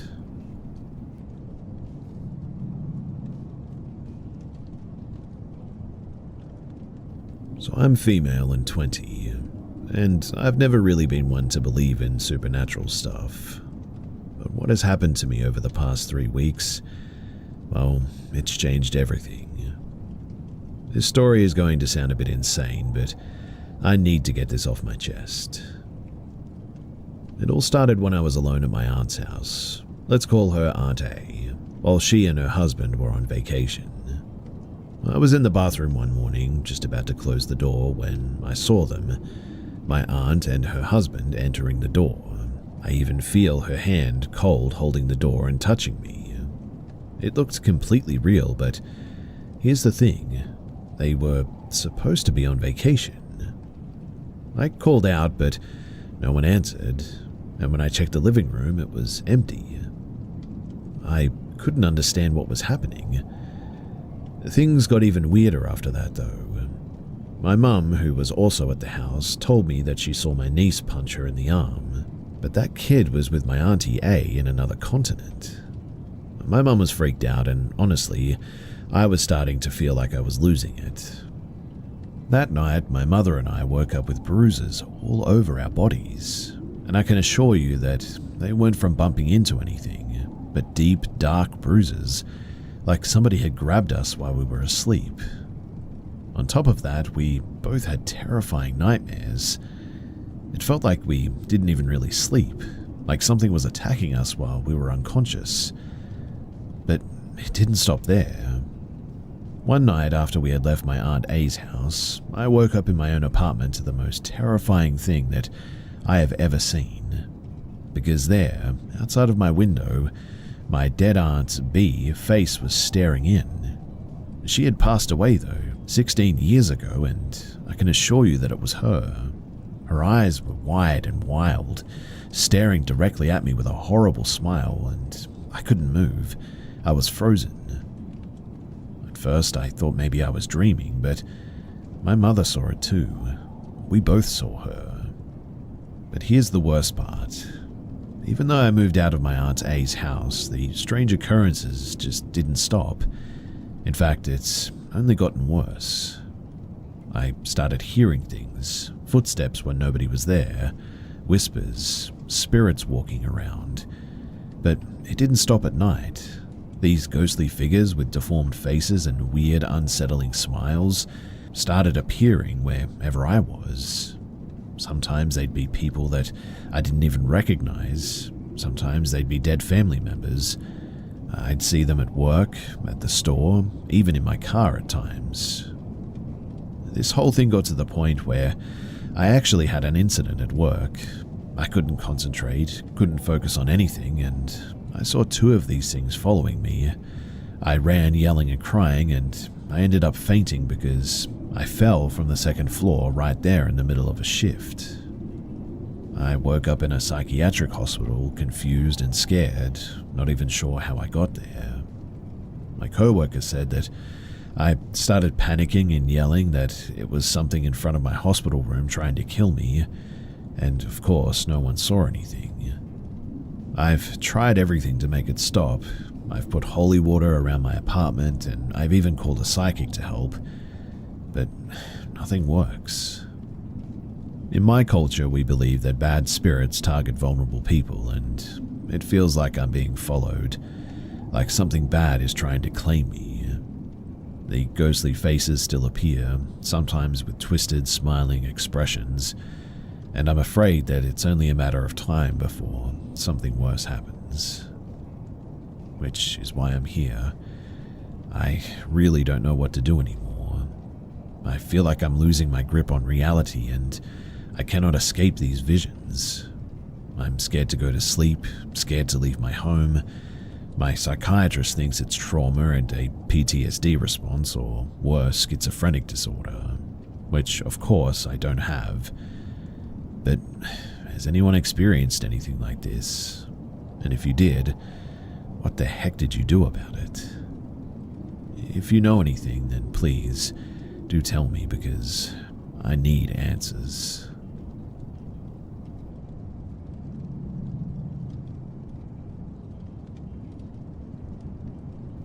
I was living with my mum and little sister, who was 3 at the time. I had lived there for 2 weeks when, one night while in bed, in the middle of the night, I thought my French bulldog jumped onto my bed as I felt the weight of something pretty heavy on my feet. I was on my phone, not paying attention in the pitch black at like 3 a.m., and my dog had a habit of pacing around all the rooms in the house at night.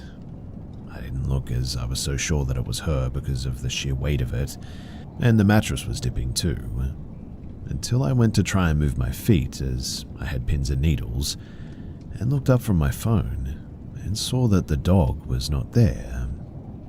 I put the lamp on straight away, thinking that I just couldn't see her because it was too dark, and pulled the covers really hard and ran into the hallway shouting for my dog. She waddled in but didn't want to come in and was being awkward, which scared me even more as she was obedient for the most part. To my actual horror as well, I turned to get back into bed, and there was a huge dip on the end of my mattress that I saw slowly imprint into the shape of somebody's leg and buttocks, and I was so scared that I held my breath. My dog was staring at the bed from the hallway and started growling, which again just really is not like her. I was about to risk it all and shout for my mum, even though I knew that she would be annoyed if I woke her up, when I saw the mattress lift up and the dog stopped growling. I stayed up all night that night as I was too scared, and my dog stayed with me, and I shut the door so that she couldn't roam the house any longer. 2 days later, though, I'm in the bath with soap in my eyes when I feel a tapping on my shoulder. I assume it was my little sister wandering, who was non-verbal at the time. I try to say to her to go to Mum, as she shouldn't be walking in on people without knocking, etc. Then I started shivering and I went really cold all of a sudden. I wipe my eyes to turn to speak to her, and when I do, there's no one there. I shouted for my mum, where is my sister, and she said that she was playing in the garden on her bike. Well, I got out very quickly and tried to avoid thinking about it too much. Then, that night, something truly awful happened. I went to bed, fell asleep earlier than usual, and then woke up from a terrible nightmare. I couldn't remember what it was, but I was sweating profusely. I smoked at the time as well and went downstairs, which I never did, as I was pretty scared of being near the back door at night. It was around 2 in the morning, and when I was standing there, I heard a massive smash sound, like glass breaking and falling into the garden. I found out the next day that the neighbor had actually gone through her windows, even though she was very quiet and didn't have any issues with anybody. I was pretty terrified, so I went to the front door instead, as I was unsure if I was losing my mind at this point. I finish, and as I'm walking up the stairs, I hear a massive smash in my bedroom. I go to my room, and the massive glass picture has come off the wall. It was secured with screws though, and so that didn't make any sense, and smashed right where my head would have been. As you can imagine, it would have caused serious injury from the height that it fell and the weight of it. I had many other weird experiences like door slamming and stuff, but whatever it was started on my little sister at this stage. She began waking up screaming, having night terrors, and one night I heard so much slamming in her room next to me that I thought that she had gotten out of bed, and when I walked in, stuff was off of her shelf, but she was fast asleep. It was a very disturbing time, and we moved a month later, and we never looked back.